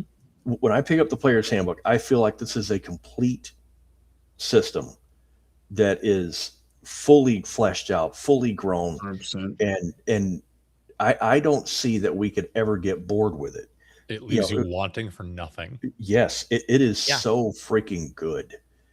But Shadow Dark, man, and like talking about, that one book, just like you said, it's got 4 classes in it. Yep. Just that's not what I'm looking for. Yeah. And that's why I've said so many times, without Chubby's Player's Companion, I wouldn't want to play Shadow Dark anymore. Yeah. So. Yeah. And like, I'm fine with just the 4 classes, that. I mean, that's one of the things that we kind of differ on, but you just want 2 classes, or was it just 1? Well, I mean, we'll save that argument. Yeah. Dan gave a little bit of a look there. Dan, I'm not, we'll save this for an episode, but just to bring you and everybody else that wants to know up to speed, I always start thinking about the argument of like, 1, do we really need the thief class? Because like, it wasn't originally in there because everybody's sort of a thief anyway. Like, they're all raiding tombs and going in that anyway. So I think we can just kind of incorporate all the thief stuff in everybody else. Like, just give everybody 1 thief ability, whatever, and that's it. So we really don't need thieves. Not. And then shut up, I'm talking. And no. Stan and I are like this on this. And thing. And then, I mean, if you're going to do that, I start thinking about the cleric and the wizard, and No, pretty you're much wrong. the spell casting. I mean, that's the same. So, like, why do we have two separate classes? Just have That is, caster that is the most, and fighter. that is That's the all you really wrongest need. stuff I've ever heard in Yeah. one single conversation. That is the trashiest take ever. So, Good Lord. So- we just need two classes. Now, if you really No. want to, like, you know, mince words over it, I mean, since we have different stats and all of that, I mean, let's just give everybody the ability to spell cast, you know, if they have like a higher, like a +1 or higher or whatever in that stat, or above a certain number. And then now we don't even need, you know, classes. Now you just have the one class. That's going and to be a good Thursday episode. I mean, I'm just saying, like, this is where I'm at, you know. You're Let's see what Agile has to say. Game Master Roger Neighborhood, I want to say something here. Shadow Dark is and has created its place in the hobby. Kelsey and Jesse have made their name and has something good, but dun dun dun. It's slowly going to lose some of its leverage. Professor DM with Deathbringer being unsupported by Stephen Glicker. Roll for combat is going to breakaway and change. You know, I think the reason why Shadow Dark is going to start to go down is because in order to play Shadow Dark next year, you're going to need a handful of these books. The 5e problem. Yeah, right. And It's that's a the 5e problem. problem. It's no longer, here's this book, do it, right? Like the problem is that now we're going to get into, hey, this new version of OSE does more than or the same as these 5 books do, you know, together. Right. Mark, I really don't want to play 5e or 2024. I have issues with those. It just with all the extra stuff that you can do, the extra, you know, actions and everything. I have else. something interesting to share. Yeah. Oh, and Agile finished up, which is, sorry, 1 second, Dan. They're good. We'll begin to see product dilution over time. Other OSR and NSR games are going to extend themselves. Absolutely. That's absolutely, that's gonna happen. Yeah. Go ahead, Dan. I used the power of Python and PyPDF, which is an incredible module, to extract all the text and do a word count. Yep. Shadow Dark has 70,458 words in it. OSE Classic Fantasy Rules Tome has 89,530, which makes sense to me because I feel like that's more complete than Shadow Dark. Swords and Wizardry Complete Revised has 104,651, which also makes sense to me because it's way better than both those previous two games. Wow. And White Box FMAG has 22,234. So it's got about a third what Shadow Dark does, word count wise. Word count wise, but I think it's almost, well, yeah, I guess because that's all the. Now, granted, the way I wrote it, stuff. it's going to count every entry on a chart as a word. Jason's like, what is this autist doing here? No, I he's just read laughing at Edward's that. comment, dude. Oh, I just saw that. Oh man. Oh God. Oh man. Boy, Yeah, Edward, yeah, you made me absolutely, blush. Congratulations, dude. Look at that. Yeah, I that can is. see it. I'm like, oh god. Yeah. Ah, boy. Sorry. I'm sorry, Dan. I didn't mean to stop you there. So it's all good, brother. That was funny as hell. But I mean, like, having played them, like, it makes sense to me kind of like how I would essentially rank these games on like a completeness scale. Swords and Wizardry has more going for it than Shadow Dark and OSE. I consider OSE having more to it procedure wise than Shadow Dark. And you know, White Box FMAG, great little game, complete game, very tight. And you know, some of it obviously is going to be weighted too by like how many monsters they have in the book and that kind of thing. But it's a fun little experiment. So yeah, no, I agree. No, and I get it, right. And so like I think that's part of it. And like Michael, to what like Agile was saying and stuff like that. Like I think like, wow, 22,000. I just look back at that. It's crazy. 22,000 for FMAG. Shadow Dark has 70,000. Yeah. Right. But like Shadow Dark, like with that, right, considering with the West Marches thing and everything else, we're at probably 300,000 plus words because there's another 2 of these books. At least, yeah. So it's crazy that, whereas OSC Classic is still like 90,000 and that has like the wilderness travel rules and whatnot, in it. Now, obviously that's Classic. It's not but compared to Shadow Dark, I think they're about on the same level as far as like content and things like that with Shadow Dark plus the Western Reaches stuff, like that. I mean, so that's interesting. And I also think Shadow Dark will dilute by nature of it being a very good gateway game for 5e players. They will play it. Sure. I think they will find themselves wanting more, and then they will go search for that more, whatever it may be. So what do you guys think? Do you guys think that Shadow Dark, do you think because of all the extra stuff, it'll have like the same problem that, like, you guys have brought it up before. I know Mike has brought it up before with like 2nd edition, where there's like a ton of extra books, a ton of extra classes, a ton of extra things. Like I brought it up in 3rd edition 3.5, where like those games of mine got out of hand because everybody had, 8 different books that they were pulling stuff from. Like, do you think that's going to happen? Like, I see that happening to Shadow Dark now. I mean, do you guys think that will happen, where people will get sick of it because it's no longer just this one kind of thing? If you're only counting like official stuff, no, I don't think so. Because I don't think like the books aren't like densely packed. Like if you open up a 2nd edition book, those books are densely packed with information, and Shadow Dark books are not that way. Yeah. So I don't think like adding the player's guide to the Western Reaches to your Shadow Dark collection as a player, if you have the core book, is a big leap or a bridge too far. Like I think that it'll give them just enough of those extra options, more character classes and stuff that they might be looking for. Yeah, I agree. Honestly, I'm looking forward to Western Reaches just because from running the game perspective, it'll be 3 tabs open on my PDF monitor instead of 7. So that's easier to parse.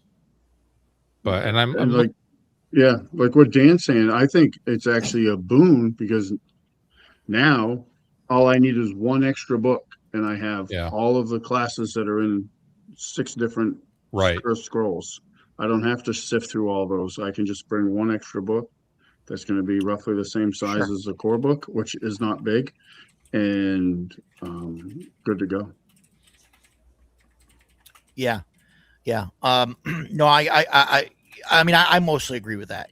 I just think that it's going to get, I think that in another 2 years, Kelsey's going to have to release, Shadow Dark Complete or something. But what if instead she just keeps doing new printings instead of a true new version? Well, no. I mean, yeah. But I mean, what I'm saying is like eventually, like all the Western Reaches stuff and all those classes, like are all going to have to get incorporated into one. Yeah, there's going to have to be like a Shadow Dark omnibus at one point. Yeah, and it's not going to work in an A5. She's going to have to go a bit bigger with it. It's going to be an A5. It's going to be an A5 that's it's as thick as it is tall. Yeah, it's going to look like a loaf of bread. Yeah, or she's going to do a box set with 2 volumes or something like that. Yeah. Or a box set or something like that. But to your question, because I didn't answer it yet. Yes and no. You and I have talked about 3.5 a lot, and I have always said the same thing to you.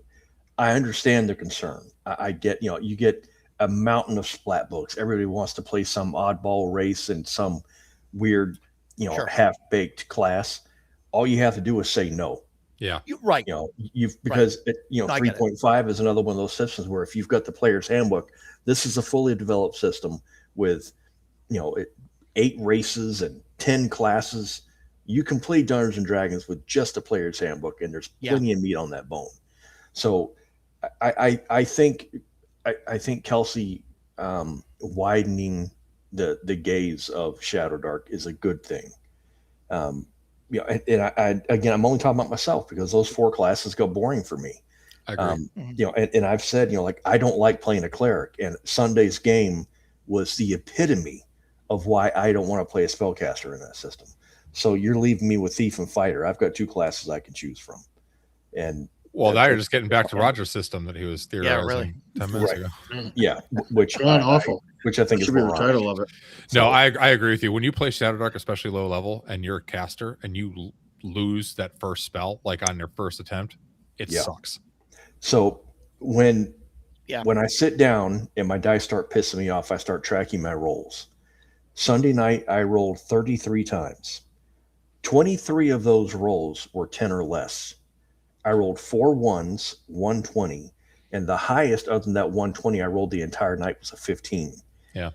My 8-sided die was my damage, and then later on the carousing die. I got to roll my 8-sided die 5 times. I rolled 4 ones on an 8-sided die. Yeah, including the carousing roll where I got raped and thrown in prison, and they took all my money and oh my God, flayed me alive. I mean, dude, I was. I don't think that happened. But usually at the end of the night, I hang out for a couple minutes and hey, I had a great time. See you guys later. I was so pissed Sunday night that I packed up. I was like, I'll see you next week, and left. I just, boy, I've had games like that in Shadow Dark too. Yeah, hate it. Yeah, no, I get it. Like what you're saying about 3rd edition, you're absolutely right. But I think that like the core books of 3rd edition is more of a complete game than just the Shadow Dark core book is. Like I think that like with Shadow Dark, I feel that I need the Western Reaches stuff. Yeah. Like I need it to run the campaign that I want to run. Yeah, absolutely. Because like you said, when we first started talking about Shadow Dark, we're not running the circular mill of dungeon carousing. Right. Yeah, I want more. We're doing other stuff. Right. Yeah. And so, we incorporated Chubby's book, the Player's Companion stuff. Obviously we're using the core book stuff. We're using the stuff from the beta, release there for the Western Reaches. And I'm using some other stuff, that I found that's, out there, articles and things like that, for doing some of the wilderness things and, building things and all of that. So it's been interesting, but like there comes a point where like, no matter what we add to it, like, I don't know if it's going to be, enough. And I really like Shadow Dark, right? I know I seem like I'm convincing myself to run something like Hyperborea or something. You should.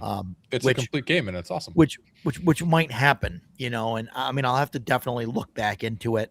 I didn't do a lot of hex crawling and stuff. And hey, take care, Edgelord. Later, guy. Bye, Thanks. Where was I? I don't remember what I was saying. You were talking about hex crawling. You didn't do much. Yeah, of it. like I didn't do a lot of that because I ran Curse of Strahd, basically a heavily modified version of Curse of Strahd, with Hyperborea, and that was, I mean, it was fine, but so I don't know. I'll have to go back and look at the hex crawl stuff and things like that. I don't remember what he's got in there for that. Not that that's that difficult. To use, some third party stuff, but I don't know if he's got that and like building stuff or what, I mean, I'll have to go back to like the old Judges Guild stuff, which is fine. But yeah, I mean, I'd like to find something that is as complete as possible, so, who knows, Hyperborea might be it, but I mean, I do want to try Shadow Dark. I mean, if for no other reason than to be, the great experiment, like to see where it ends up when we're at higher levels. Because right now, what's the highest level that we hit? 4? 5? Yeah, Dipshit 4? was 4th level when I stopped playing him, and I think that's the highest I've gotten. Yeah. So I mean, I still think that that's not like a, like a not like I think there's more testing to be done. You know what I mean? And that's part of part of the Shadow Dark leveling system is, you roll 2d6 and you get one ability. And, and that ability might be a +1 to your spell casting or +2 to a stat. You're not making super strong characters. Right. Even at 9th level, you'd have to be the luckiest guy on the planet to get something that's like, I have a +10 to my spell casting. Mhm. Yeah. It tends to spread the abilities out very evenly. Sure. I was 8th level when we finished playing it. As a player, I was 8th level. My goblin wizard. I had like 15 hit points, but I did have good. I think I had at least a +7 to my spell casting, because I rolled that a couple times. Plus, I had a really good intelligence. Yeah. I had a really good bonus. I still failed spells though; it still happened. But because I roll much like Jason does, so yeah. Hey, Erudite. Would you like Shadow Dark more if it had rules for hirelings and henchmen in it? Oh, it definitely should. In the core book, yeah. Yeah. Yeah. I mean, I think and that's in I'm pretty sure it's in the Western I'm pretty sure stuff. it's in Western Reaches. Yeah, I'm curious how it's going to change the game. I've seen it somewhere, in there. It might have been that stuff, or might have been another supplement. We ended up just winging that and because we ended up hiring a big Viking woman to lug our shit. That's all her job was. So I don't know. My issue is like we had players, when we were doing other systems and stuff, and maybe it'd be different now, but like we had players that were like just taking advantage of the hireling system and saying, okay, we're going to hire these 40 guys. And then they would put like the minis out on the table. Mm-hmm. And it's like, okay, here's all 40 guys, and they're 120 feet ahead of the whole party, the ones getting like mowed down and like shot at first and all that, while all like the NPCs are having lunch, That is why I didn't answer Dan's question, because I don't want to use hirelings because specifically because of that. I hated when the other players did that, and I think it was Baron Carson that said, it's just a piece of paper. To me, it's not a piece of paper. Those are 40 guys that have entrusted their lives to my character, and I feel like, I know how freaking weird it is, but throwing them into the meat grinder is unjust, and that's not something that my character would be doing. My lawful good cleric would not be doing that. So I never wanted to hire the hirelings because I felt like they were being abused. There's also, I'm sorry, Jason. No, you're fine. But my whole thing was, if you're going to do that, the next time you go to hire hirelings, they're going to be like, dude, we've heard about you. Yeah. Right. You whacked 2 companies of my companions. We want nothing to do with you. Or they would jack the prices up so high that it would be like, wow, I spent 500 gold on this guy. I don't think I want to throw him into the meat grinder. I think there's some consequences. Well, I think that was part of it, was like the cost like per month for like a guy, was super low, and so and at that point we were in Castle Crusades, I think, and so the money was flowing a little bit easier, I think in Shadow Dark, if the prices would be the same, like if it was like 1 gold or 3 gold, right, for a guy to go out, like that's a lot. Yeah. In Shadow Dark, it's a lot more than it was in CNC. Right. You just have to adjust it to the economy, but that's another thing. When we're walking into town with thousands of gold just falling out of our ass, right? When we go to hire somebody, they're like, if Joe the barber was hiring me, I would only charge him 2 copper to guard his wagon. You, on the other hand, I know what you're packing. My fee is 200 gold a day. Yeah, right. That's what I would do with it. Yeah. Yeah, they hired. I don't know. They probably hired 20 guys at most. Maybe they had 30 and 40. I don't know. At some point when they went doing stuff, but we had like a larger city, I guess, or a smaller city, that had like 2,000 people. Good game. So, yeah. Roger, when we first started doing hirelings, the way the game was working was the city had a basic population and every month that population would increase by 10% up to a certain point, and X number of that 10% would be mercenaries. So he was keeping track of it on the board. You've got, 48 mercenaries that are currently in town available for hire. And if 8 of them died, whoosh, you've got 40 mercenaries available for hire in town. So they were definitely a finite resource, and that's something that I really liked. Yeah. Yeah. So, yeah, and like, Erudite's okay. Lord Madius, Master. And maybe what I should do is like put somebody in charge of that. Like I know I've talked about doing that sort of thing before. Like find like a third party, like Dan, for example, right? Like just put Dan in charge of the mercenaries. Right. Well, now, So now you're Dan, just running a Bronstein, but I'm here for it. That's fine. well, that's not really okay. I'm not gonna have this debate. That's not a Bronstein. The Pro SR is wrong on that. I'm sure that I'll get hunt down and yelled at now that I said that out loud. Whatever. They're all manlets anyway. So thanks for that, Dan. But no, but yeah, no. I mean, like I've always talked about like doing that, and I've had players that like some of them want to do that stuff, some of them don't want to have anything to do with it. Yeah. Like to hand off like NPCs and like things like that. So, but I think maybe that's a way to do it is to take somebody like you, Dan, and say, okay, here's this town.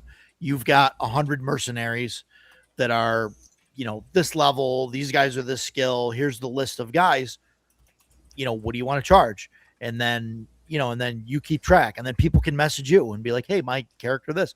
And then you could deal with them and say, yeah, what happened to the last 10 guys I sent with you like yesterday? Didn't you just get them all killed? Like, well, and it's funny. This one's going to cost you, more an hour or whatever. So Matt Tapp does have some players that kind of function as guild leaders on his Game of Games server. So there's some of that goes on. So I'll do that for you if you have people that are being punks and need to be put down for letting all my mercenaries be put to the sword. Because you know what? Hiring mercenaries are people there that are there for gold, there for glory, and there for a share. They're not your own personal DCC funnel. Yeah. No, and that might work. So maybe we'll look into that. And and RP Grandpa says it always ends up with the players abusing hirelings. See what I did there, Jeff? I just read the thing and it says RP Grandpa, and I just said it.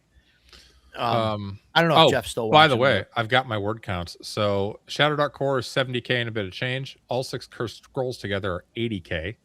So that's 150K for Shadow Dark. Now that being said, there's a lot of like adventures and stuff in the Cursed Scrolls, so that's not just rules text. Right. OSE Advanced, the 2 tomes together are about 165,000 words. And wow. That's okay. Rules. That's interesting. Yeah. Yeah. Math guy. Woo. That's interesting. Yeah. Cool stuff. Yeah. So, I mean, but yeah, that's something that I've wanted to do, and Baron Cars is just rural town economy able to handle 1,000 gold. No. Yeah. That's like an issue too. And I've tried to like hand wave some of the stuff. Like I can't, like I get, if you look at like the traditional D&D economy, generally it doesn't work, right? You have characters bringing in thousands and thousands of gold, and they're like trying to buy magic items and stuff when you've got, a blacksmith that makes, 5 gold a month, and like somehow he's got, 1,000 gold to make a +1 sword or whatever it is, right? And then the players come in and buy it, and then what does he do? You know what I mean? Like he should retire at that point. Right, he makes 1 +1 sword. He just retires, and then they don't have a blacksmith that can make +1 swords. I mean, I get the whole situation is not great, but I mean, I try and keep it realistic. But I mean, I also understand that I am running a game of D&D and not a full blown economic simulator. My name is not Macrease. So I mean that's where I am, and I agree with Baron Karza. Dan, you should post those up somewhere. Yeah, so you can link to them. I'll do it with a bit more. It's interesting. I'll do it with a bit more robustness than I did now, just doing quick counts because, I would like filter out for like tables. Right now, every element of a table is being counted as a word, and maybe try to filter out the dungeon stuff from the Cursed Scrolls, because that would be actually interesting. Like how many words of rules text are in each of these? No, that'd be really interesting. I'd be interested to know that. All right, I'm gonna make that a video. Thanks, Baron Karza. That'll be my probably I don't know, 4th video. First one's going up tomorrow, by the way. Oh, fantastic. Yeah, Nice. I'm going to be What's a it real on? YouTuber. What's it on? You want to tell us, or? Yeah, I got to interview Corey Walden, who's the guy who wrote the Anthropophagy of Zambala module for Hyperborea. For Cool. about 30 minutes. Nice. Oh, Yeah, that's fantastic. and it was super cool. Fantastic. So all Fun 5 times. people that'll watch it, I hope you enjoy it. Yeah. Yeah. It'll be a good time. Everyone. So Yeah. So yeah, I mean, yeah. So there's definitely that. Like, I don't know. So the hireling thing is definitely, a point of contention here. For some things and I get like to Jason's point too. Like, I like the idea of hirelings, right? But like Jason's saying, like at some point you're gonna hire 10 guys to like go do what you should be doing as a group.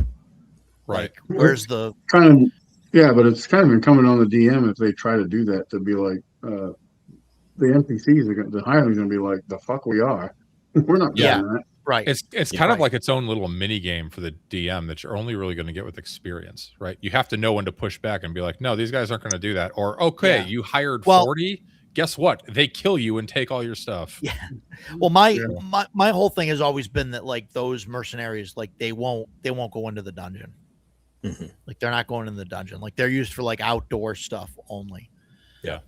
Like Yeah, they'll I go wouldn't to- even limit it that far. Like, I'm fine with them going in the dungeon, but like, they are not going to be sacrificial lamb. And my guys, we use them in like Dragon Slayer and not too Yeah. much in CNC. It has, matter of fact, actually, a good case in point. The wizard in my CNC game at one point, he hired a woman. She was a fighter to like basically be his bodyguard. And this is how my guys treat NPCs. Like, she got killed by a piercer. It hit her, and they're pretty brutal, and killed her. That fundamentally changed his character. Like, he was like, I do not want to be responsible for somebody else. He's like, it's okay for these guys that I adventure with but I was paying that person just to protect me, and they were killed. yeah. And they were. He's like, nope, I'm not hiring anymore. And it was only because of that. It wasn't because Right. like Well, that. Yeah. Like, And I get that, right? But like if I think there's been a lot of times where players have hired like an NPC, or there's been an NPC that has gone around with them that has like a name and all of that, and there's definitely more of a connection there where they feel bad if something happens to that person, Mhm. as opposed to like the mercenaries, because they don't have any names. Now maybe when Dan's running the mercenary guild, just do. he'll name them. I will. And Every they'll have single one. names And I'll and give them personalities. tragic backstories. 5 pages long. You have to read each backstory to hire them. Greg Gillespie has a really interesting thing. Like, he has this website called Meat Shields. Oh And you yeah. click a couple buttons, you can punch up an NPC. But one of the things is, I think it gives them a name, but it gives them like a little bit of a personality trait.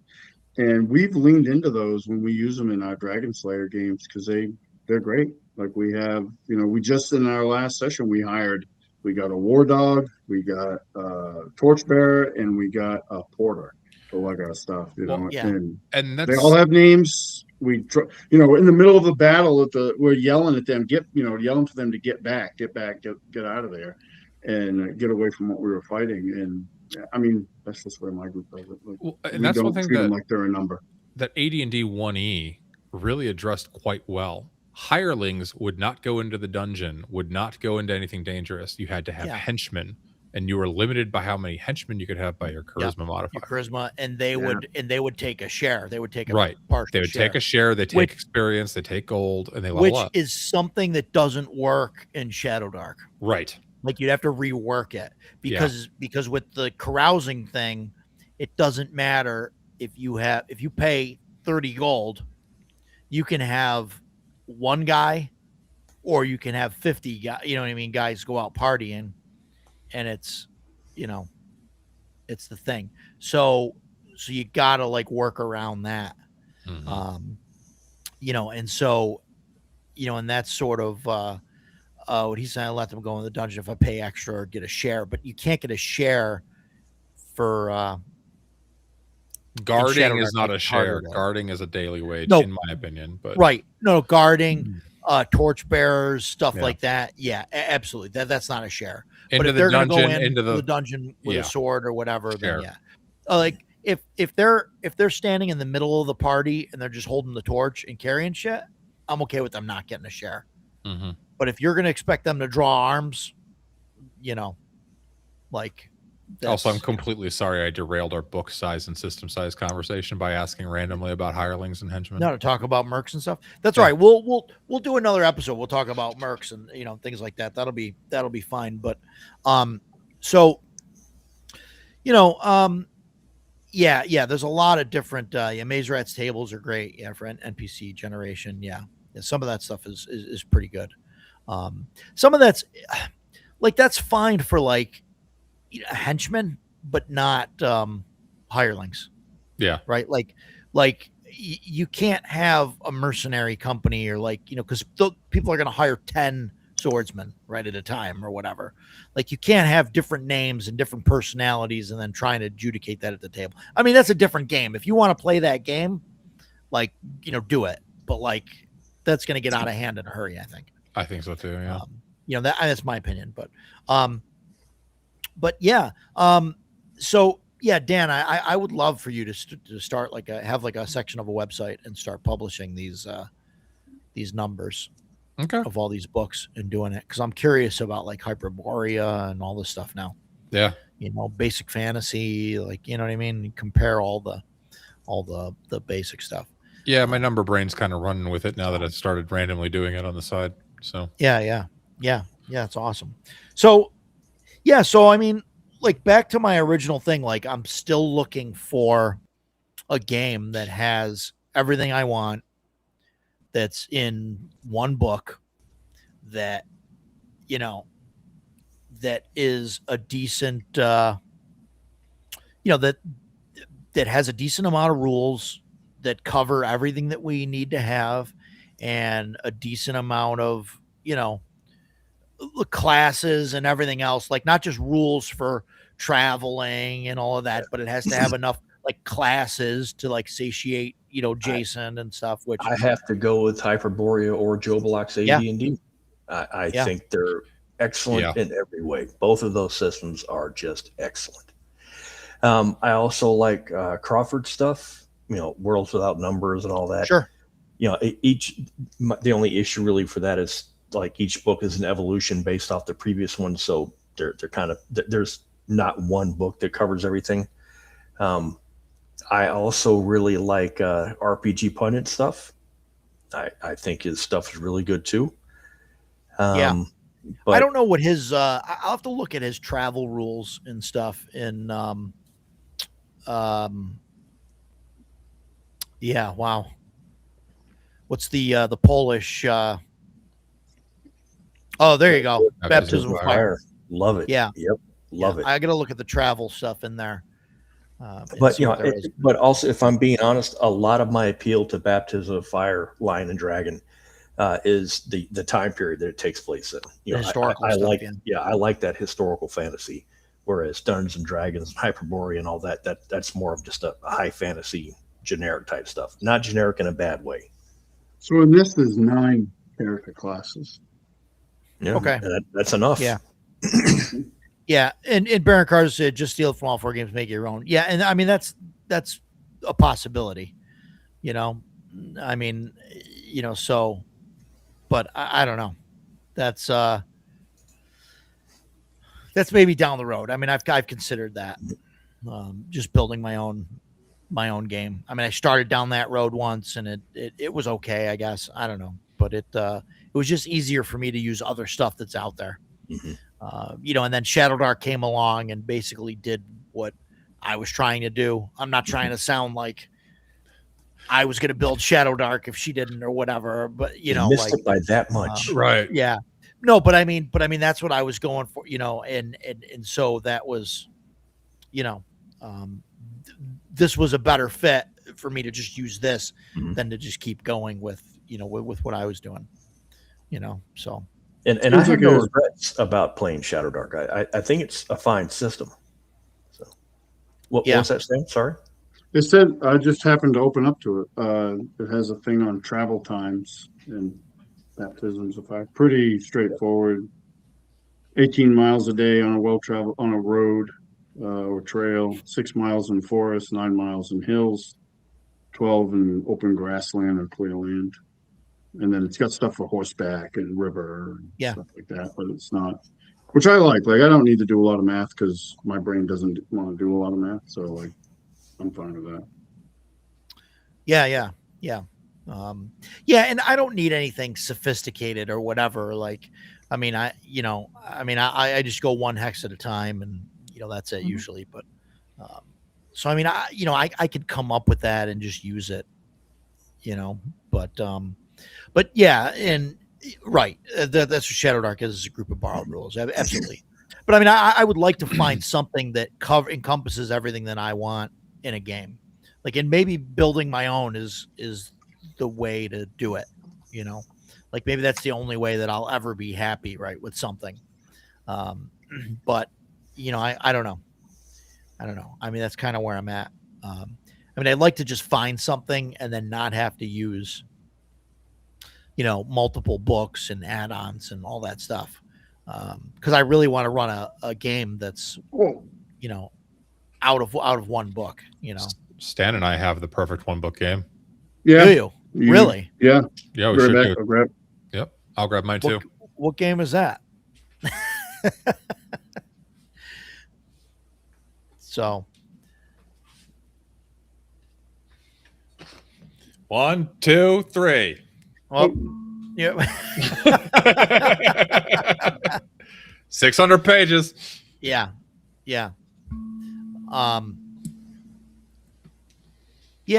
I'm selling myself short. What am I selling myself short on? What about my ability to I think you could make a good system. I think put together a game and a system. I think realistically, if you think about it, everybody kind of has their own system because everybody runs things. No one's running everything raw. So and they run everything with house rules, and that's like the whole OSR like thing. It becomes a system when you write it down. Yeah, right. But like, I just feel that if 90% of my game, right, if 90% of my game is going to be this, right, or this, whatever, or this, or like whatever, like, why am I building a game? And and I know Paul. I don't know if Paul's still in the chat, but like Paul is always on like, oh, it's another BX clone. Like that's just what we needed. We needed another BX clone with one rule different, than everything else. And so like if I'm going to build a game and 90% of it's this, why should I make it? Now, I guess the answer to that is because then I can do my own print on demand and I can give it away for free. And it gets my name out there. I can give, or not free, you know what I mean? For like the kids and, all that stuff. And I'd have my own thing and, all of that. But I just feel that like there's people that have done similar things to what I'd want to do. Mm-hmm. Like Matt, with Barrows and Borderlands, like he's maybe got too much sci-fi type of stuff like in the game that I'd like.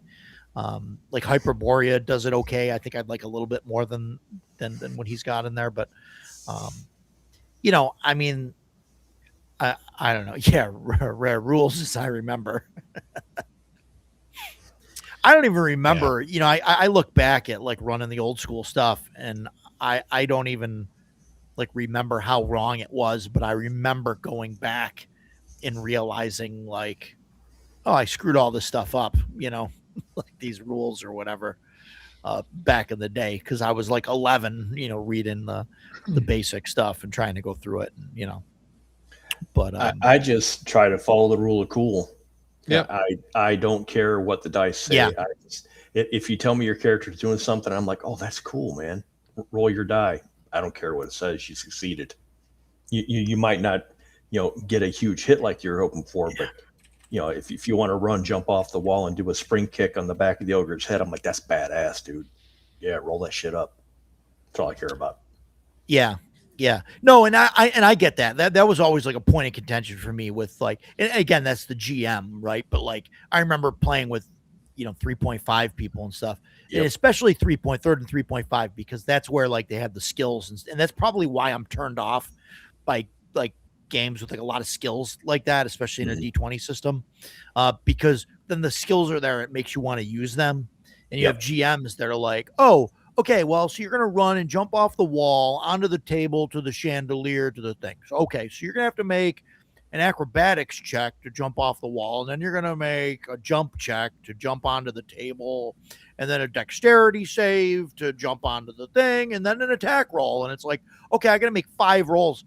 Like, I might as well have just walked up and stabbed the guy because you're going to make 5 rolls, and you're going to fail one, and then you're going to land on the floor, in front of the guy. And like, and for me, that was, that was a bad translation on the DM's part. I said that whole spring kick thing specifically because that happened to one of my characters. And I think I told that story a few months ago. Yeah. The only thing that mattered in that whole attack sequence was to roll to hit. Everything else was just flavor text. If I'm rolling because I want to tumble past an opponent, then that tumble matters. Roll the die. If I'm doing an acrobatics check because I'm trying to avoid damage doing something, roll the die because then it matters. If I tell you I'm going to run up the wall, do a spring off of it, and kick the ogre in the back of the head, that doesn't do anything. Roll to hit. That is all that matters. Right. Your monk goes up there. He looks cool. Everybody's like, nice, and we carry on. That's all that matters with that. So having to roll 4 different dice, especially with my incredible luck, of course I fumbled the die and my monk slipped off the wall and fell on his face. But that didn't need to happen. Anyway.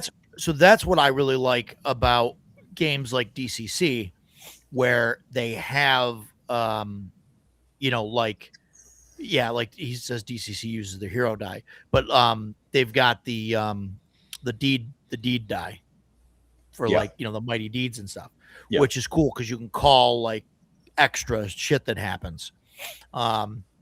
And then it's just a 3 or better and it happens.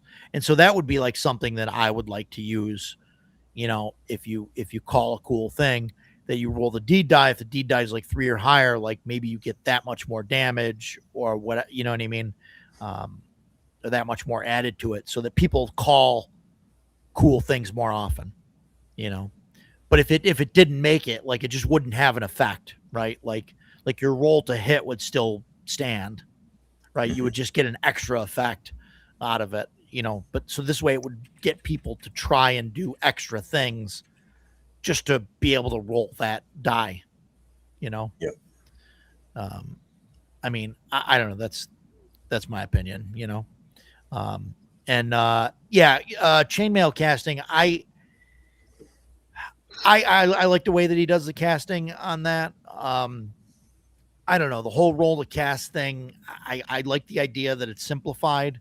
But like things in Shadow Dark, like I think you need to have like something that says, okay, you can cast, like you cast it once.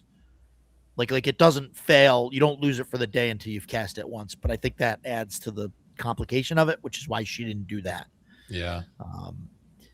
Because then it's one extra thing that you got to take care of. Like you got a ticket, that you successfully cast it. It's not that complicated.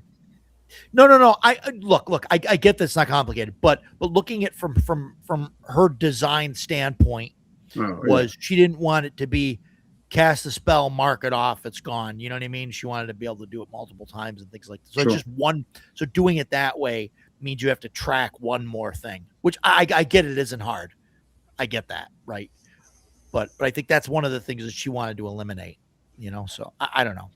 That's my I mean, she was stripping it down pretty bare bones, so that makes sense. Yeah. Guys, I'm sorry, I have to go. Yeah, you mentioned that. You mentioned you're sitting in a wonderful hotel chair, and it's starting to kill me, and I've had enough. I'm not having a good time anymore, so I'm going to take off. No, I get it, man. Thanks for coming.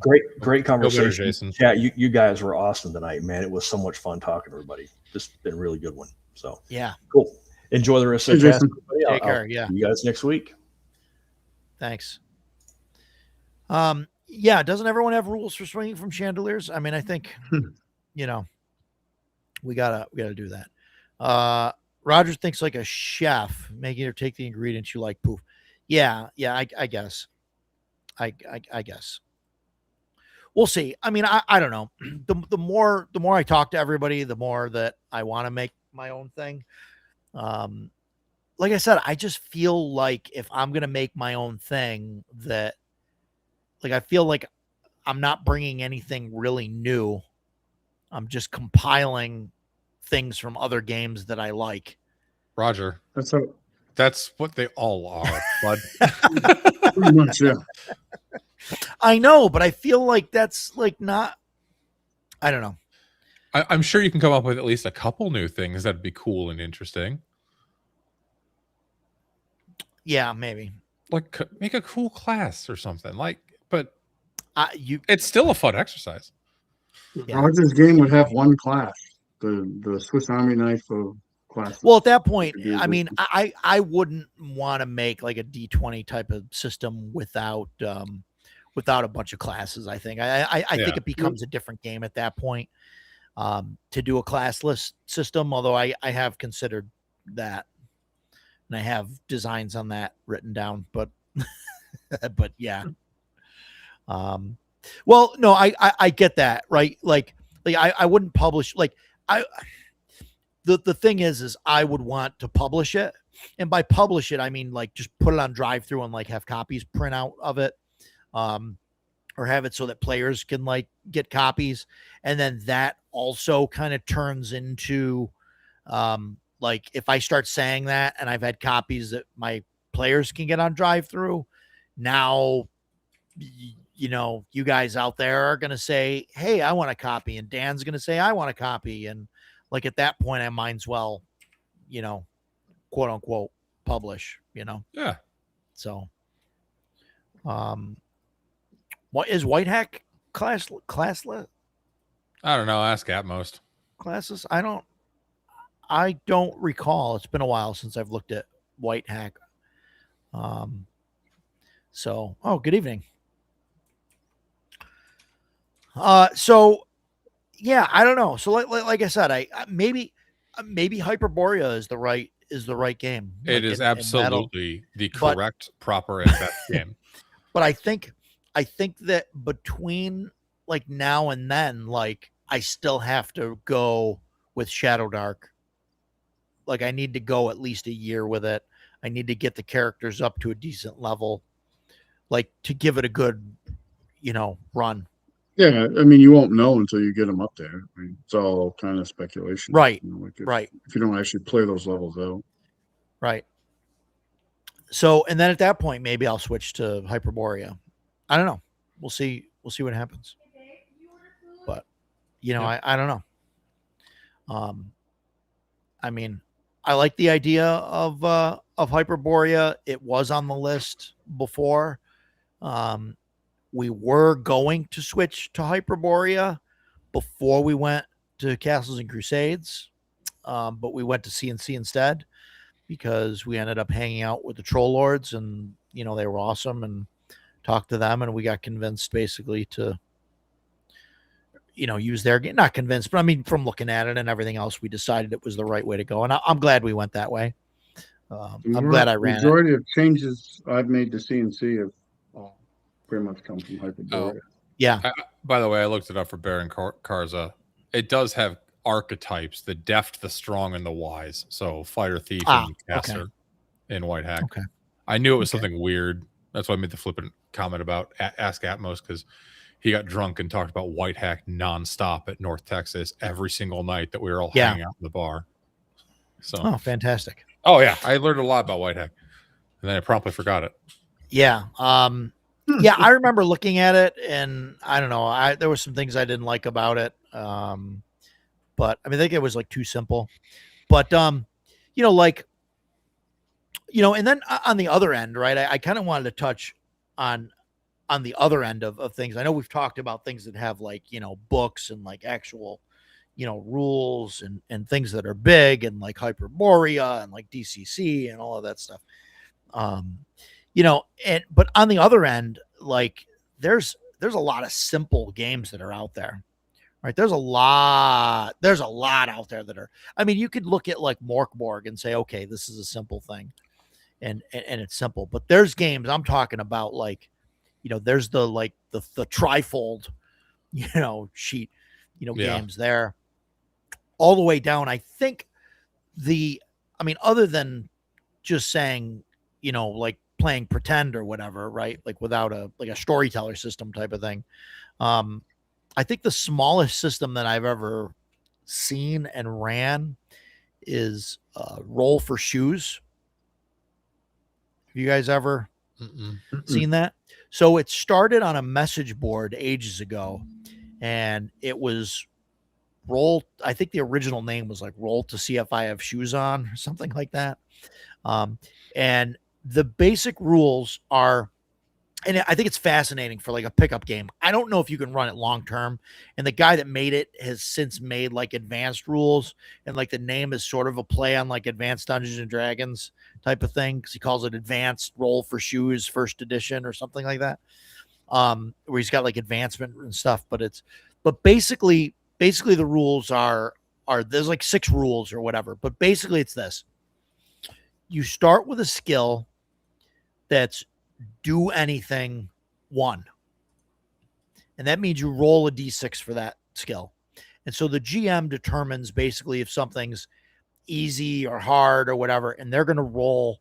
They're either going to fix the set of DC, or they're going to roll like dice. So they might say, okay, this is a 2d6 task. So they'll roll it and say, oh, it's a 7. So you need a DC 7, right, in order to get through it. Okay, so now obviously you can't roll a 7 on a d6. So you have the first thing that you have is do anything 1. And then that's basically anything you do. So if you want to try and say, oh, there's a fence. Well, what do you want to do? Well, I want to try and climb the fence. Okay. So say it's a difficulty 3. Okay. So you roll a d6 and you get a 3. Okay. You successfully climb the fence. Okay. Perfect. If you roll a 6, you get to upgrade the skill. So now you're do anything. You have do anything 1. But since if you rolled a 6 to try and climb the fence, now you get a skill that's based on what you did at 2. So you get basically, like you say, climb 2. So now whenever you climb anything, you get to roll 2d6 and add the total together, right? Because you're better at that. But now, and every time you fail, you get an XP. And 1 XP can change not a 6 into a 6 for the purposes of advancement. So basically now, like whenever you go to climb, say like you got to climb a fence, you roll your 2d6, and if you get 1 6 there, and then and you spend an XP, you can make it 2. So then now you can get climb fence 3. So like each skill has to be more and more specific. I don't know if I'm making any sense. I know the rules make sense to me, like when I'm running it, but so like it gets more and more specific every single time. So like some of it gets out of control. Like, so you might have, like you might be like trying to like open a door, and like you might be better at opening steel doors than you are opening wooden doors, you know what I mean, or whatever, because Right.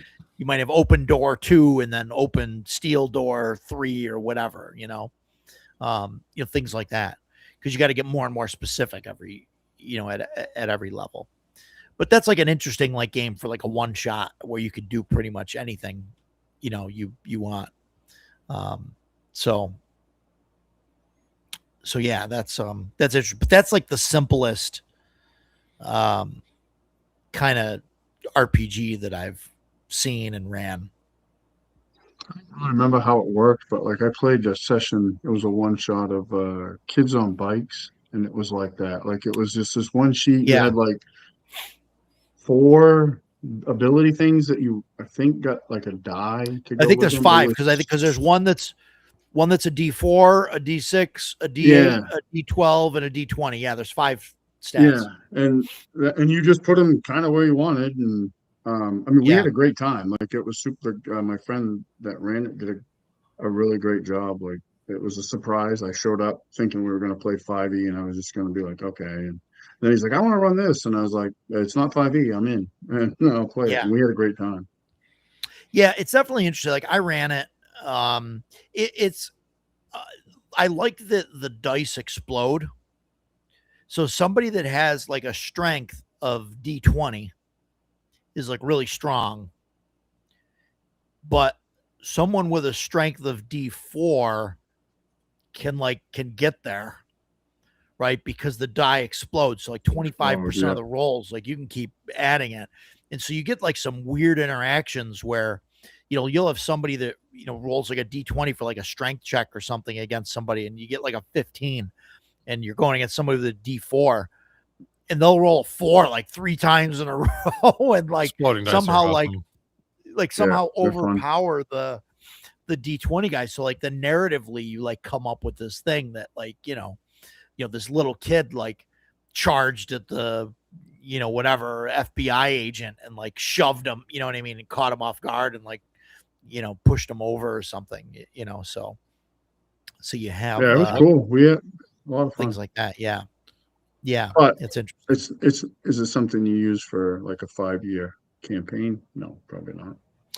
Yeah, right. That's like an interesting, thing there where like, and that's a book, right? Like Kids on Bikes is like a book. And I mean, I think it works great for one shots.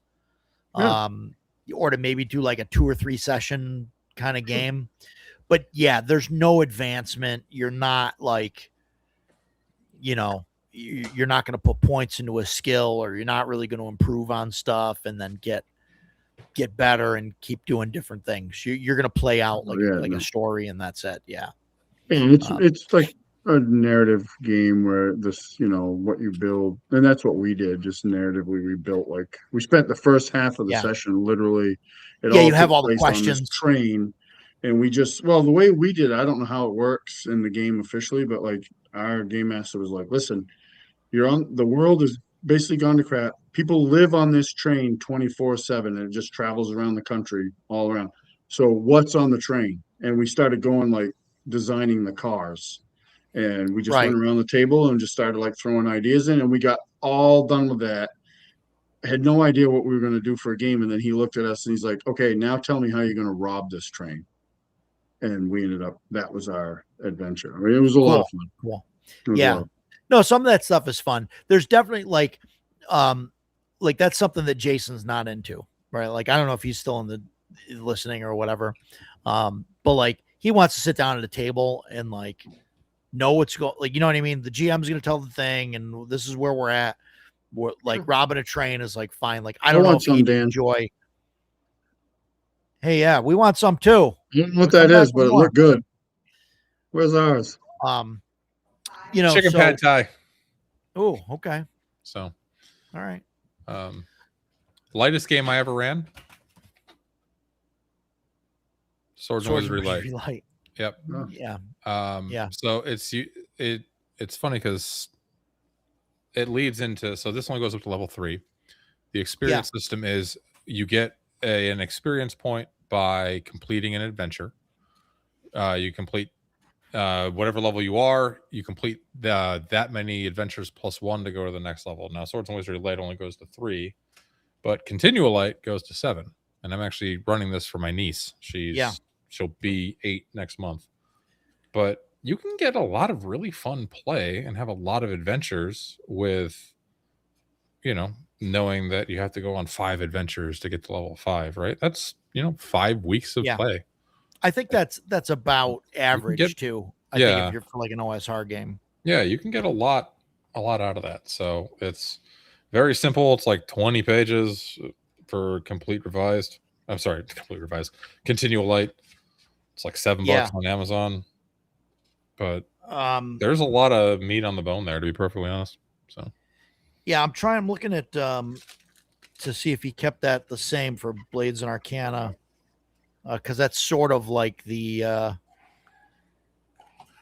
don't know. I guess this is like replacing that.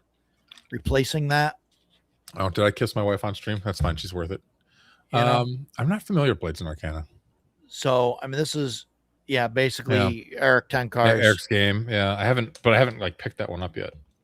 So give me a minute. I don't know if it's still available. Like, it was in print and then it's supposed to come back, I think, but but I'm not sure. I'm not even sure what the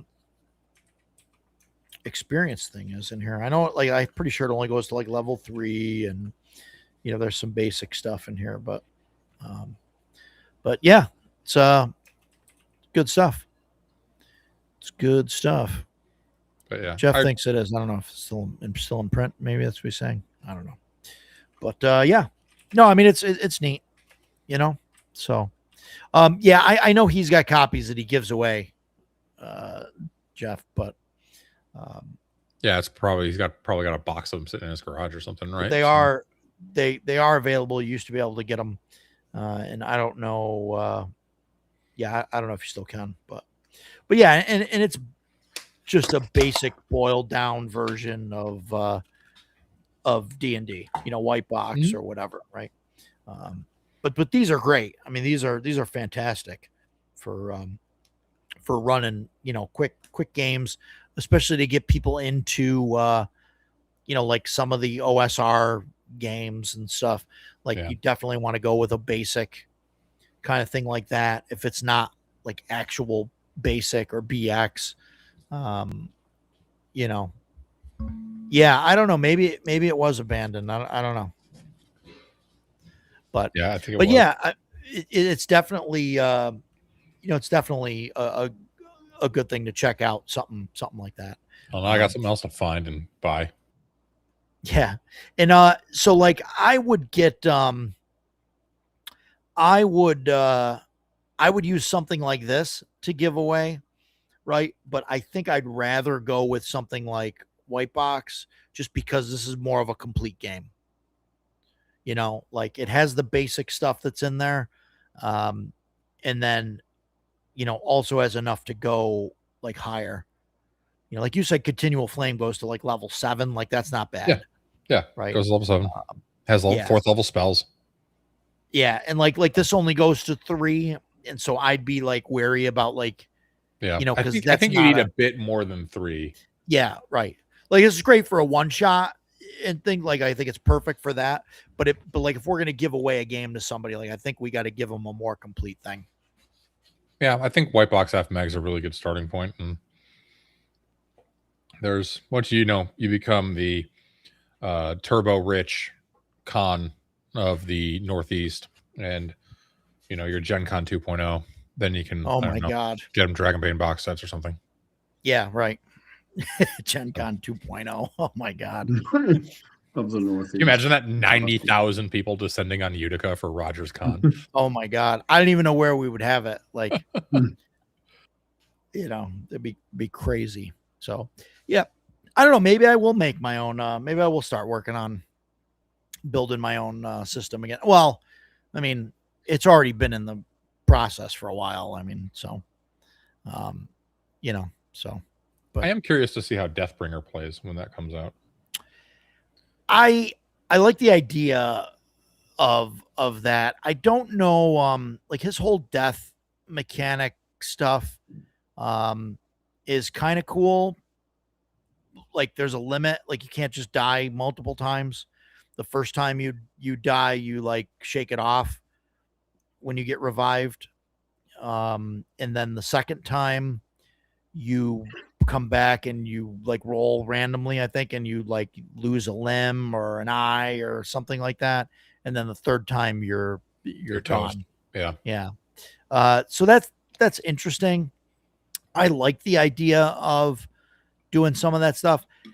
I don't know. I think I like the idea more of having it a little more complicated than that, where you keep track of like negative hit points, or like you roll on a chart and like based on like where you are, in the negative. And then if you're revived, like that's like a wound that you take, so like, but if you get to, like if you get to 20, right? Like, so if you're like 5 hit points below and you roll a 15 or better on a D20, like then you're dead,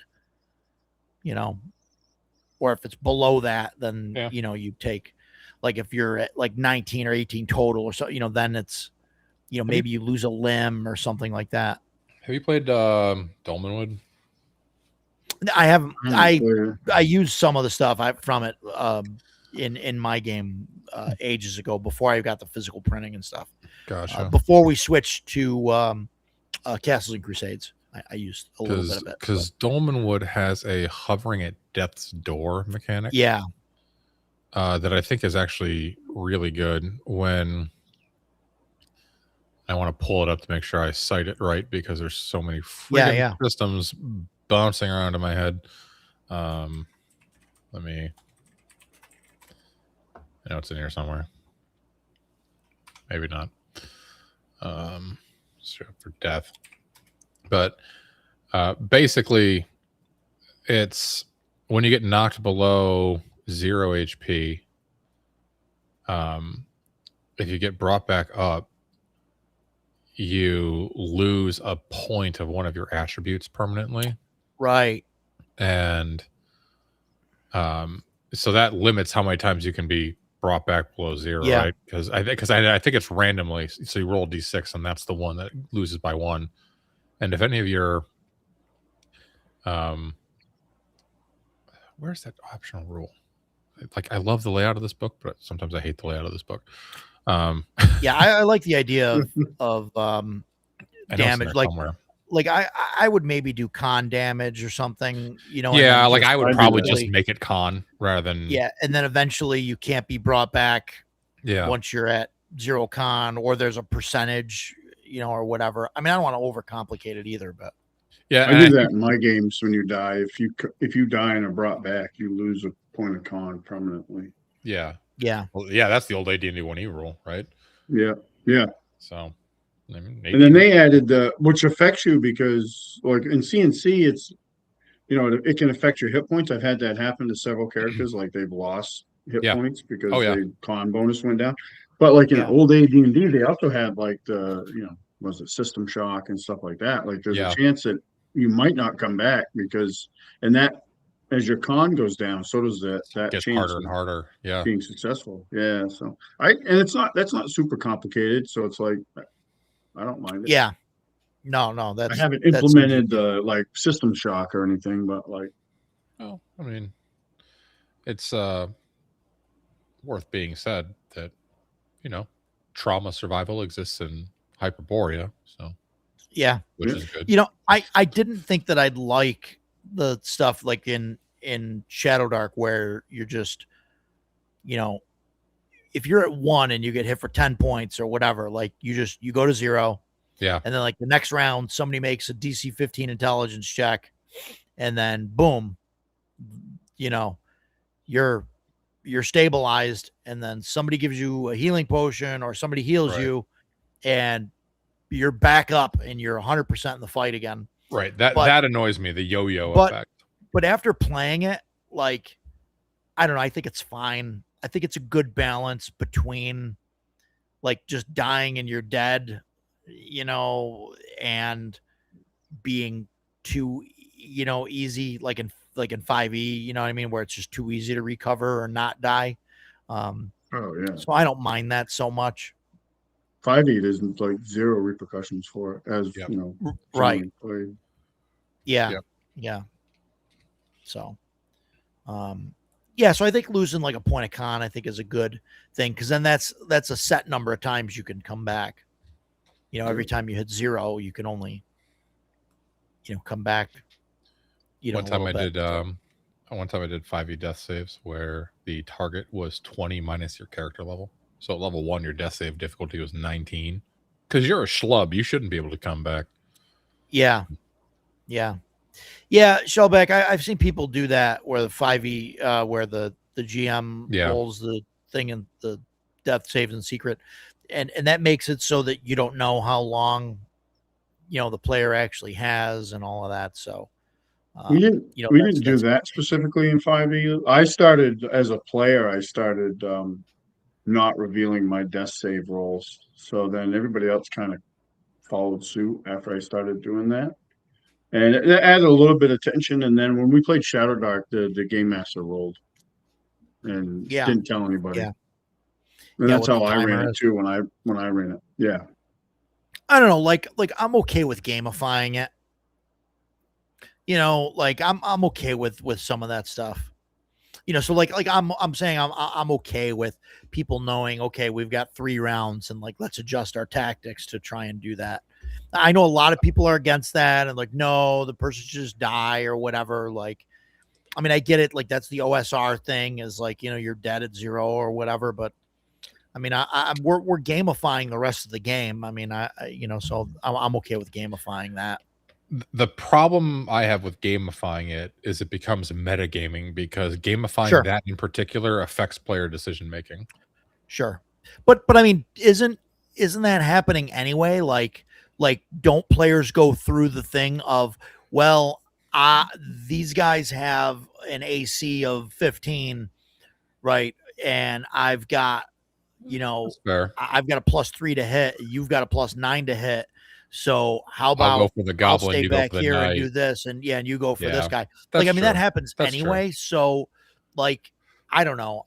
I get it. I get it, Dan. Like, I'm completely like I don't like metagaming for the most part, but like, I mean, you know, I think the sacrifice is we are playing a game here, so the whole thing's going to gamify anyway. So, you know, like at what point do you really like draw the line? So I mean, and I get that I am more open about that Yeah, stuff I mean, it's not and wrong. okay with it than most people are, you know. So, oh, I know I'm not wrong. I just don't know if you're right, but you know, I'm definitely right. but I tell my wife all the time I'm always right. One day I will be. Yeah, but that's yeah. So, but that's I mean that's kind of where I'm at with, you know, with that situation where like, I mean, because I used to be like that back in the day. I used to be like, no, you don't know, and I'm, you know, Mhm. and you know, and I kept everything secret all the time, AC and hit points, and I mean, I had a player who whoever usually played the cleric in 3.5, they were the ones that tracked everybody's hit points, all the players' hit points, and they were the only ones that knew like where everybody was at. I mean, you could do the math in your head and figure like it's not that hard, you know, but I don't know. It was more interesting that way, you know? So, Yeah. But I don't know. I mean, that's my opinion, you know, so. I don't mind it. I mean, I started doing the death saves thing in secret just because it, as written, like starting with 5e, it doesn't like it's pretty, doesn't add a lot of tension to the game. But when you don't know, because then they're like, I have no idea. And we had that happen. Like we had characters die because we're like, oh shit, we lost track of the rounds. And then we go over to save him at the end of the fight and he's dead. Like, you're like, oh shit, we lost. I only thought it was like 2 rounds and it was 5, you know? Right. But it just added a little bit more tension to the game, whereas I don't think death saves as written in 5e add any tension to the game. It actually gets gamified when they know, because they're like, oh well, I know that he made that save, so he's gonna make at least 3 or 4 more before he's actually gonna die. Right. Horrible. And then unless your DM's a bastard and goes up and hits him. Yeah, that's what I do. Exactly. Yep. Yeah. And I've done that. And then in Shadowdark, when I did that, you just had the DM roll it in secret, and everybody was like, oh, okay. Probably ought to get on that. And that happened, and that was a contributing factor to some of our deaths, is that I think the players were used to the way it worked in 5e. And then when we did it in Shadowdark, I mean, one of the character that lost the most, one of his characters, like he was getting a negative to the roll on how many rounds he had because his con sucked so bad because he just rolled as, you know, the rules said, and down the line, and his con was awful. So like he had like 1 round probably max that he was going to make it, you know, but they didn't go over to him. They were like, I was like, oh, somebody, I'm not saying it, but I'm thinking somebody probably had to go help him, and nobody did, and he died. Yeah. So I think for all the knock it takes in the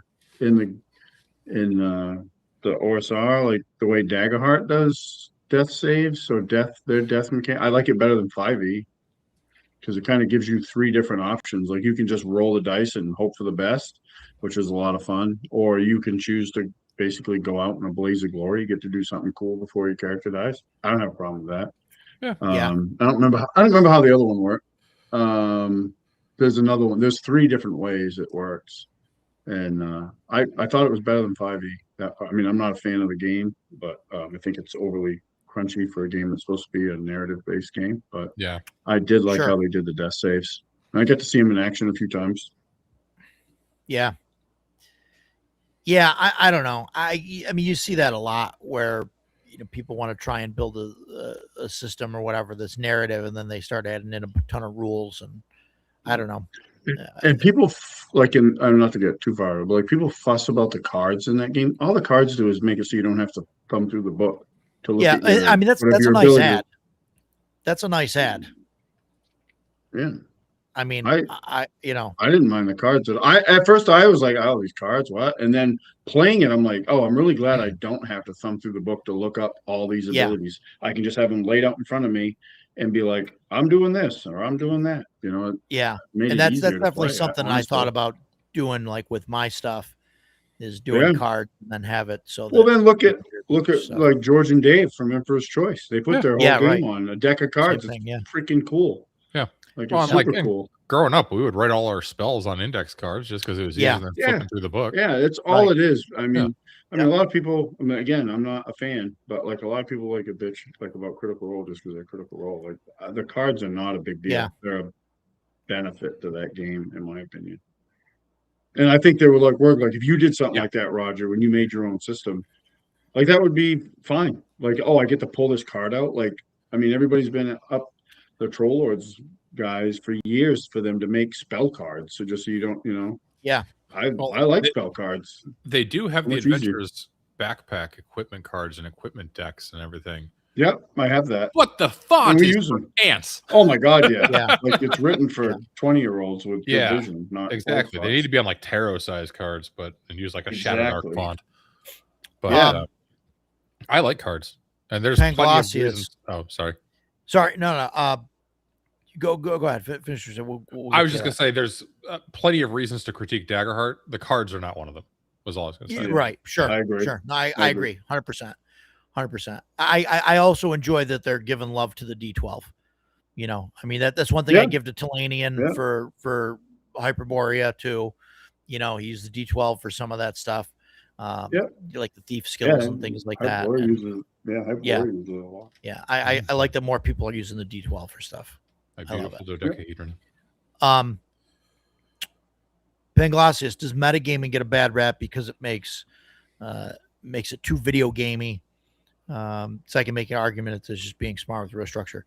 I mean, yeah. I mean, I think that's why metagaming gets a bad rap, because people feel like they're playing a video game at it. But Depends on who you're I mean, I don't playing think with, it's too. necessarily a bad thing.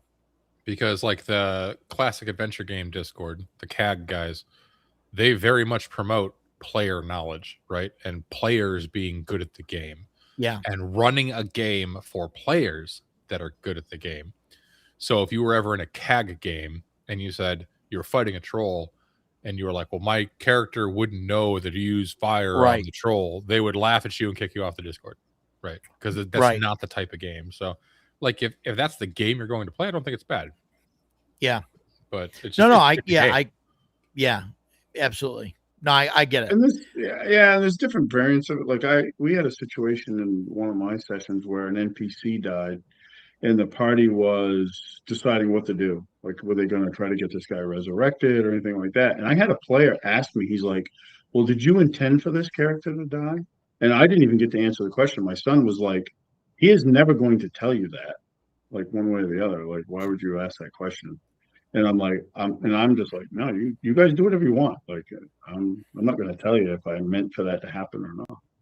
Yeah. But I think there's good, and I mean, it has to be done right. If you're doing a lot of, I don't tend to like it that much, so I try not to do it. But I think we all do it to some extent. But, Yeah.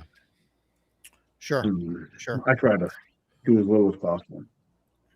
Yeah, no, and I get it. Like, I mean, there's definitely going to be people that, are going to try and use the meta, and it's so hard, I think, to separate the metagaming completely from the game, because we are playing with rules, like, and things to emulate other things. So like those rules like come into play Yeah. like, whether you want it or not. Like, I mean, I try to avoid it. You know what I mean? Like, especially in a convention game or whatever. But like in a convention game, if I'm gonna go kick a door open, like, if it puts the entire party in danger, like, who cares? It's a convention game. Look, because it's a convention game. Like, bad shit's gonna happen, whatever.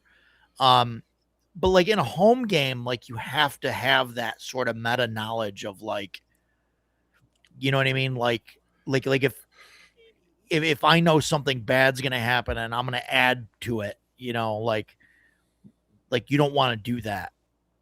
I don't know. Because I play home games when I'm a player, like it's a convention game. I'm yeah, like, fuck it, let's kick that door down. Yeah. yeah, but I mean, like, yeah, no, I get it, right? But like, at some point, like, if you're actually gonna put the players in danger, like, I don't know, like, it depends on the play group, but like some of the play groups might not want to lose their character because, you went and did, a series of ran through 3 doors.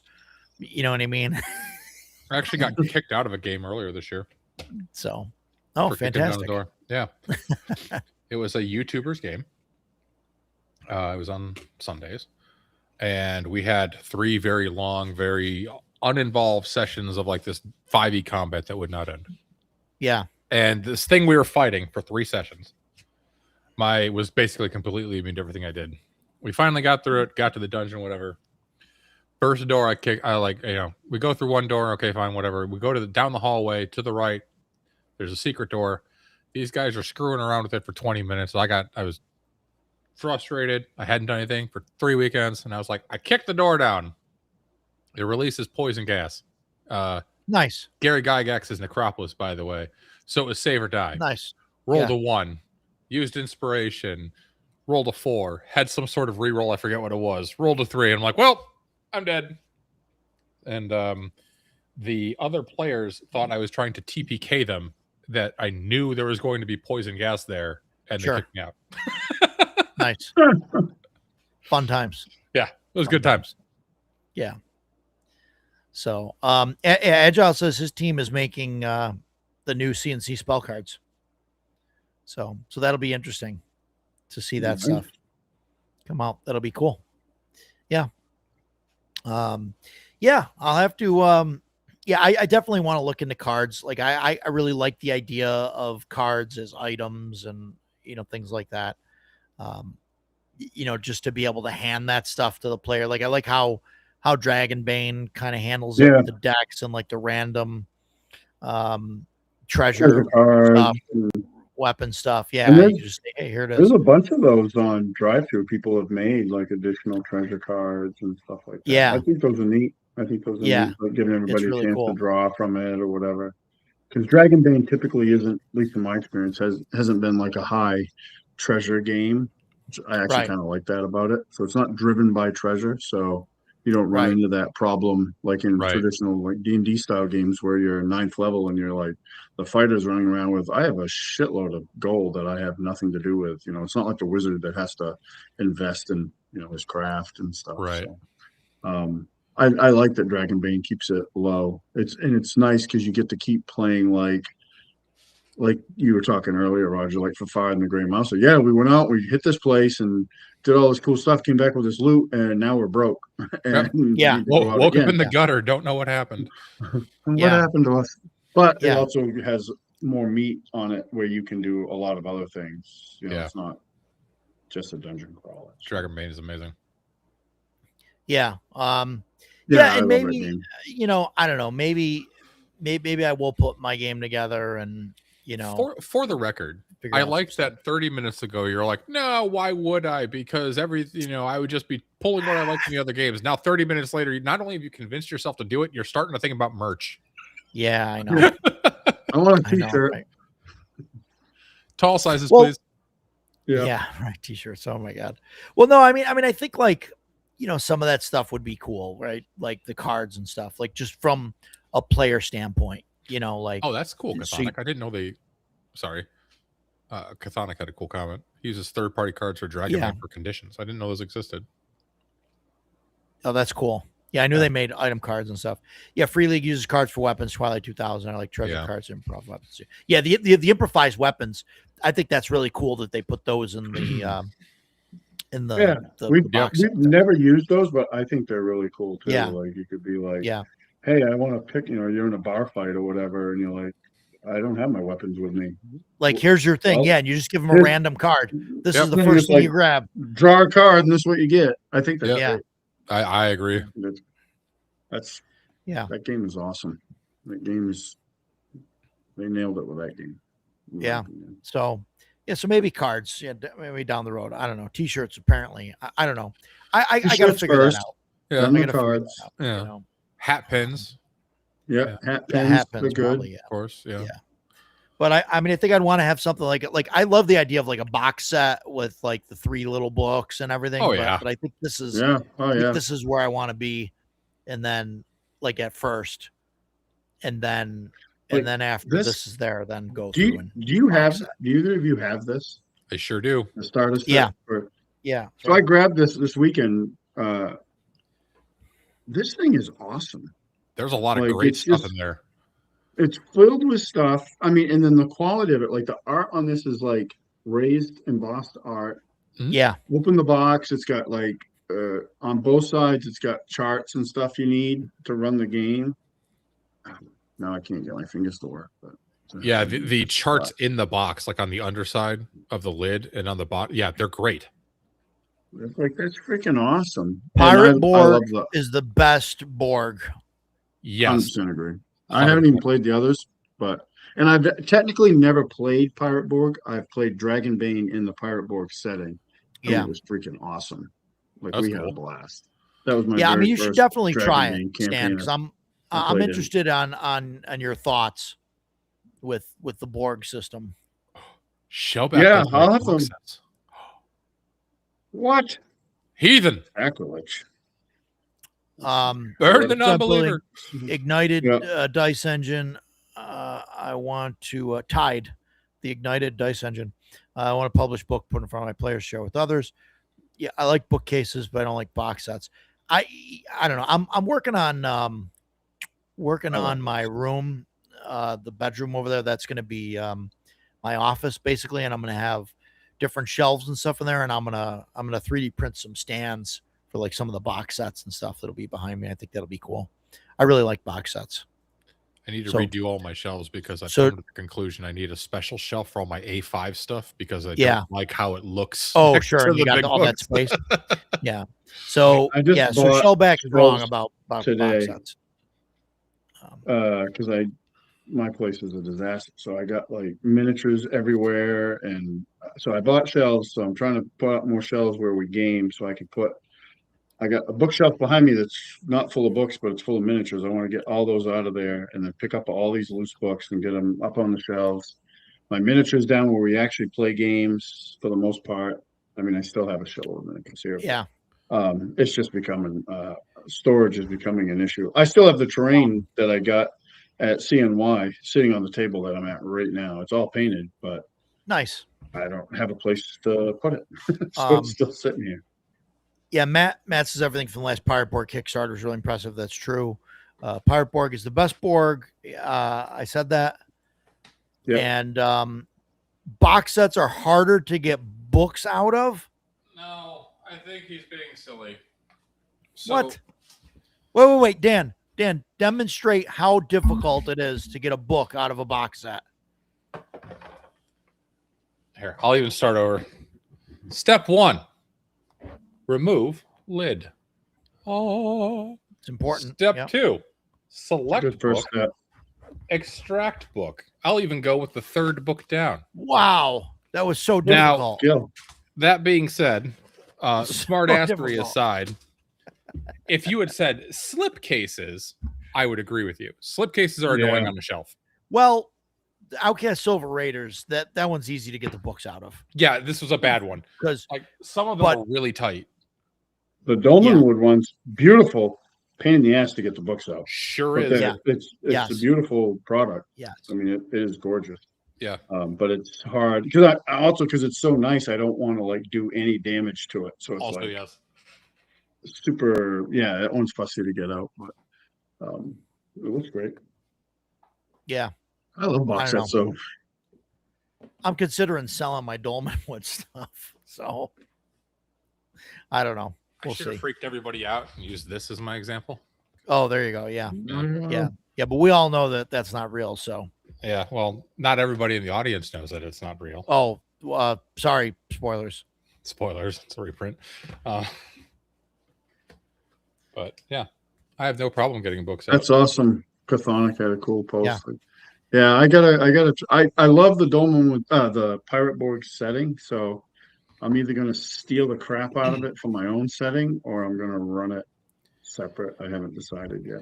Yeah. It is a cool setting, and it kind of, I used to play a ton of Savage Worlds. It very much, when I first was reading about it, it reminded me of 50 Fathoms from Savage Worlds a lot, which was like a flooded world, kind of in like a Caribbean, less undeady, less Cthulhu-y, but a lot of fun.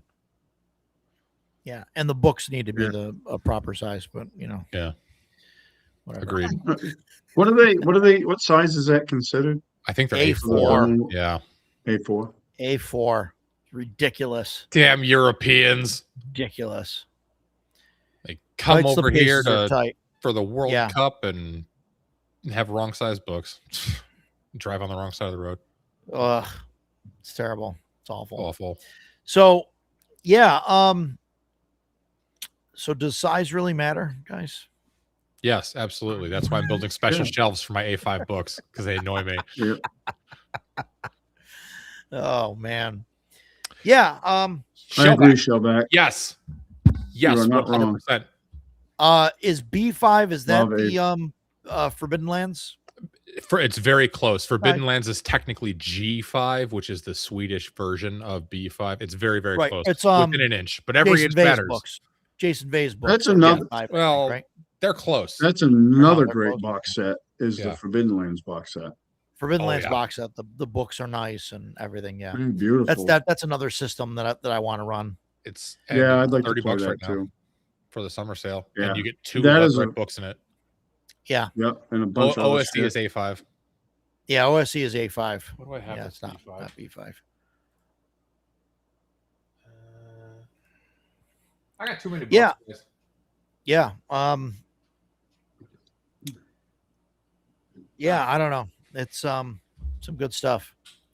So yeah, we'll see. We'll see. But yeah, I don't know. I don't really got anything else on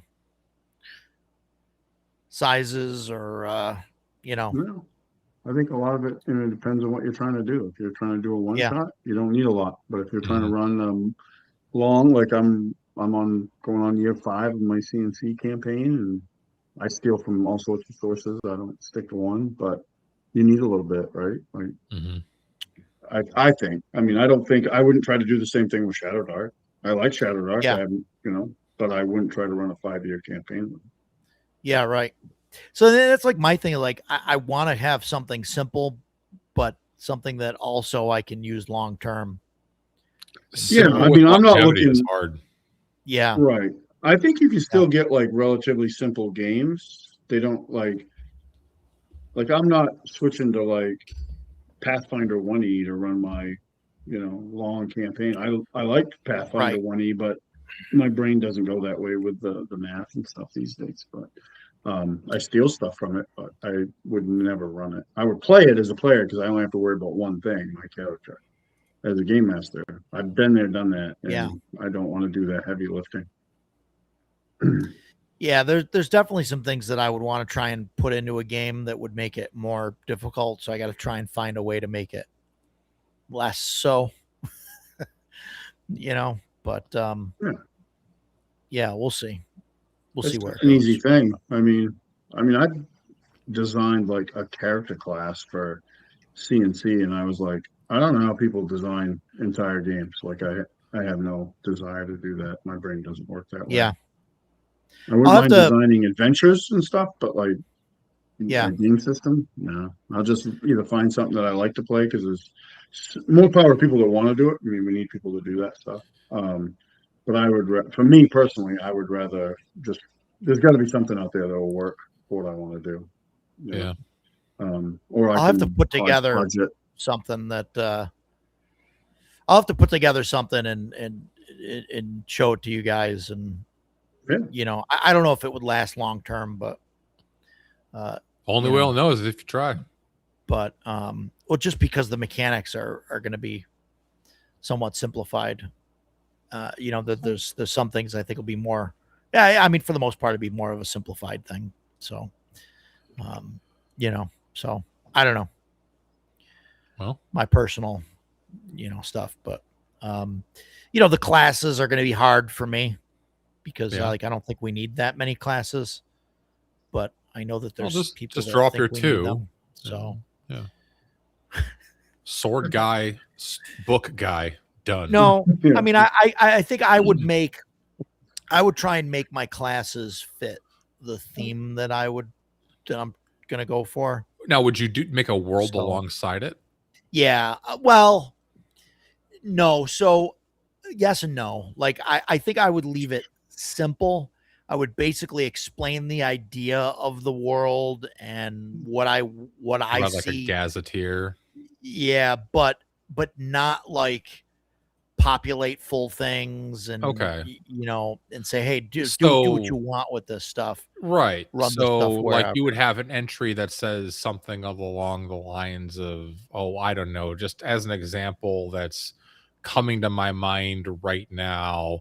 The Leng Plateau is a vast hostile desert plateau, is deemed uninhabitable. Oh, that was right off the top of your head. Yeah. So, you know, I know. Spitballing. Yeah. Yeah, I mean, I wouldn't go that far. Like I would describe the world as like basically not based on like locations and stuff, but based on like the history. Like here, this is what I see that happened here, and this is sort of the world that we live in. Here's like the classes and stuff that kind of fit that, and then you know that would be that. Like, and then people can build like I don't know if I would put a map in or what, like maybe I would do that later, but like I would just want people to like, here's a random generator for generating hexes and random populations in certain areas, and like, you know, you can use this for any kind of thing. Right. Well, it's interesting, kind of going back to what Stan just said about, you know, he designed a class and was like, holy cow, that was a lot of work. I don't know if I could design a system. I think I could design a system because my brain kind of like works that way, and I like taking like building blocks and subsystems and kind of playing with them. But like the thing that just boggles my mind is when you get guys like Gavin making Dolmenwood or Rob Alderman making Gods of the Forbidden North, and it's just like, you know, 1,500 pages of super deep lore and world building and adventure sites like that. I don't know how a human does that. That's I'm more like inclined that way than, not that I'm on the same level with any of those guys, but like having run, you know, I've been using my own setting for a while, and I do enjoy that. Like, and part of the enjoyment is like, oh, we're going to go over here. I'm like, well, what is over there? You know, so like you figure that out and then start writing it out and trying to make it make sense. And I do enjoy that. There's just the mechanical end of it. I'm like, use Agile Monk's World. There are very cool maps in Agile Monk's World. There are, and I wouldn't use Agile Monk's World in my, you know, thing. I mean, for a couple of reasons, but I mean, one, because it's not mine, and two, because it's the idea that I have in my head and like that is not. Can I make a request? It's not gonna fit. Yeah, I mean, you can make a request. I don't know if when you make your game, call it Neighborhood, so the box set can say GM Rogers Neighborhood. No, it already has a name. Oh, is it something awesome? Yes. What is it? I'm not saying it on stream. I'll tell you when you're older. All right. I'll tell you offline. I think I've already told it to you. You might have, possibly. But, if I ever make one, I'm going to call it BTCB, and you can figure out that acronym yourself. Okay. I'll give you a hint. So. The CB is this part right here. So I'm kidding. Sort of ish. Yeah. So yeah, I mean, I don't know. We'll see. But like maybe that's what I should do. And I just my whole issue is like I'm not good at like layout and editing and stuff.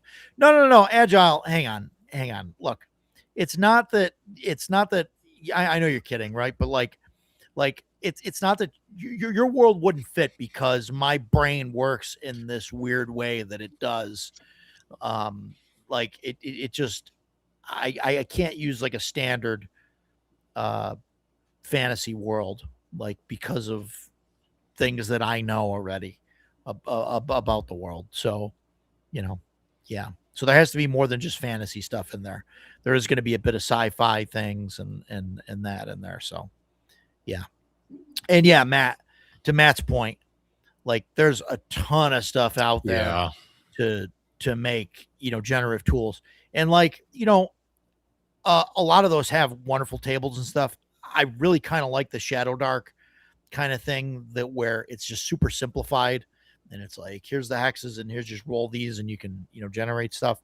But yeah, as far as like getting like cities and different locations and things and hexes and all that stuff, like, yeah, any one of those has a ton of stuff to do that. So yeah, it's interesting. So, but yeah, we'll see. Maybe I'll start putting stuff together. I would really need someone to do like layout and editing. Well, not so much layout yet, right? But like editing and not just like editing like corrections, but like positioning of like where stuff goes. Because I feel that my writing is like similar to like Gary Gygax, where I'm just all over the place. And there's stuff that like stream of consciousness. Somebody needs to go through and just like actually, put things in like the proper order and what goes in what chapters and like to figure all that stuff out. Yeah, because I would just do a brain dump. So that's kind of where I'm at, with that. So, but yeah, so maybe that's my goal. Maybe that's what I'll work on little by little. You guys can ask me about it every week. I'll, do something like this. Sweet. Start putting something together and, and we'll go from there. So, but yeah, that's what I got. What else you guys got? Anything? That's fantastic.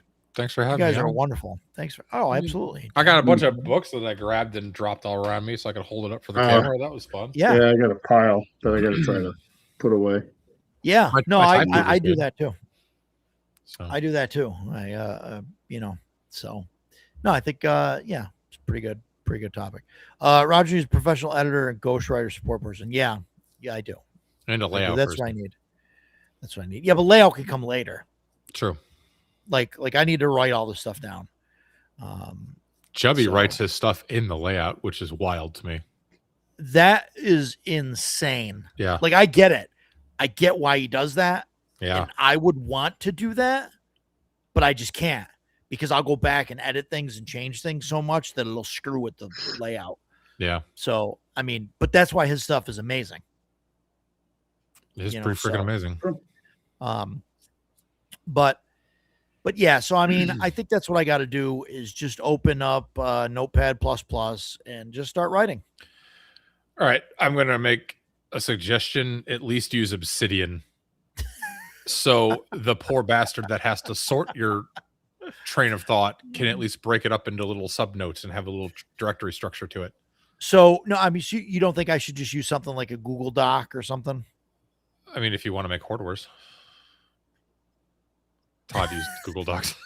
Is that what he used for that? Yeah, he used Google Docs. No, I mean just for the whole thing, like just for like it doesn't matter what I use because once I get all that stuff out and it's going to go into editing, yeah, like all that can just get Control A, Control C, and then dumped into it anything. I wouldn't use Notepad++. At I least have, go up one. I do have Notion. Yeah, I mean, I'm not a fan of Google Never Docs. use Google Docs. Never. I know some people that swear by it. I'm not a huge fan. I'm curious why Agile is not a fan. Why not Google Docs? I don't like it because I had a former employer that made us use it many years ago when it was brand new, and it was like traumatizing to have to deal with it.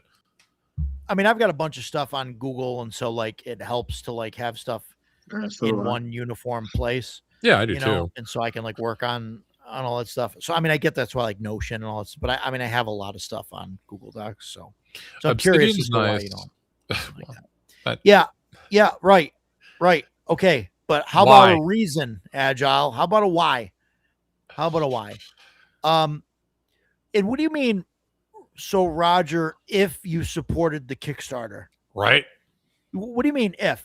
One, you know that I'm a lunatic. Two, you literally can look up what I pledged on the Kickstarter.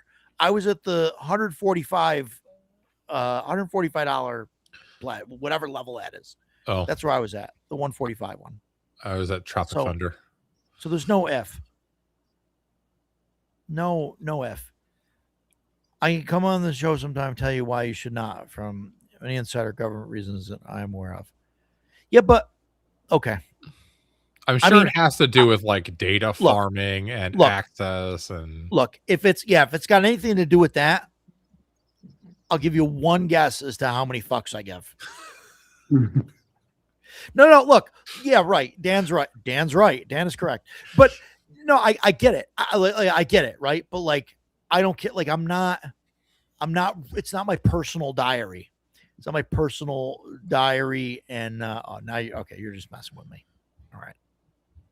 Well, so you know what I mean? It's not like my personal diary. It's not like I'm putting, explaining all of the crimes that I've committed that no one knows about, like in list form, like I'm literally going to write an RPG. Like, I mean, it's like if the government and like the Google Home and like the AI want to use that, like, then I don't look, whatever.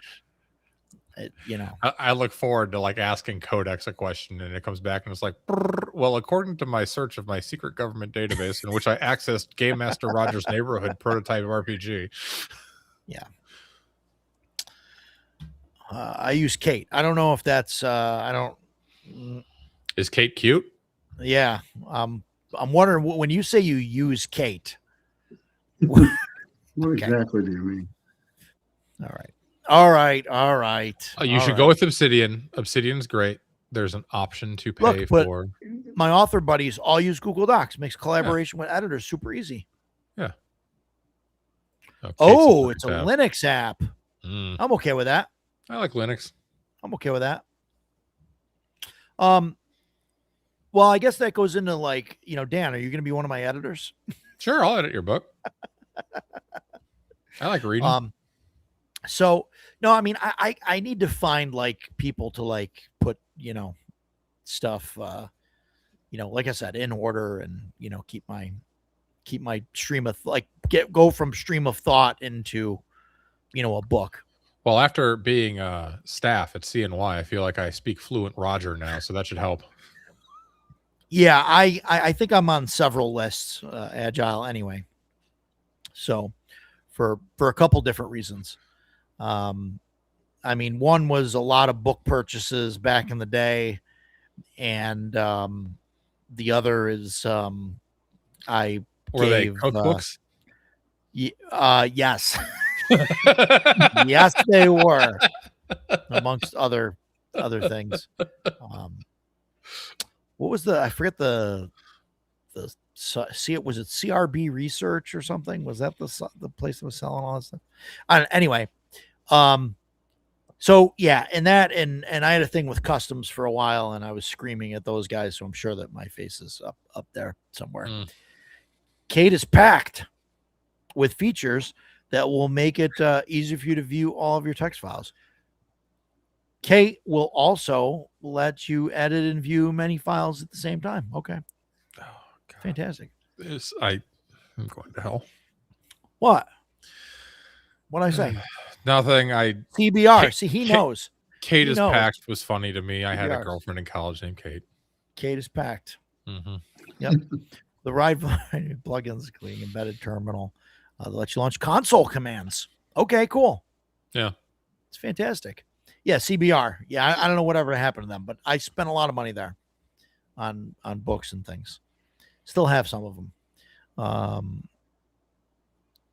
yeah. So I'm on a list, and I had a subscription to 2600 back in the day, which I still pick up one every now and again, but from the bookstore. But anyway, that's that. Yeah, console. Yeah, console's got a nice shell. Okay, we'll do a Linux episode. There you go. Maybe, I don't know. We'll put that up there. That'll be fun. We'll I'll see. find out I'm using all the wrong stuff. And I'm So not cool. yeah, right. So I guess that's that. We're over the 3-hour mark. I'm out of here. I don't know. I'm done with you guys. Sounds good. You guys. So you need a better sign off like Matt has for the second watch, where he's like, "Our watch has ended," and then he plays. our watch has you, ended. Yeah, but Yeah. that's like way too professional. Like that. That's why he's got more subs than I do. You know what I mean? Like, yeah, I get it, right? Like, I get it. I get that I'm on some lists. I don't care. I don't care that I'm on these lists. I don't care. It doesn't bother me. I know a lot of people are like, "Oh my God, on a list." Like, I don't care. People complain that their Google Homes listen to them. Like, I don't care. The only thing that bugged me about the Google Homes was when the turkey showed up in the middle of stream, but whatever. Agile, we'd love to get you on again. We'll talk about it sometime. We could talk about government conspiracies that aren't conspiracies if you want. But I'm out of here. We'll talk to you guys. Thanks everybody for watching. If you would, please subscribe if you're not, and tell your friends to subscribe.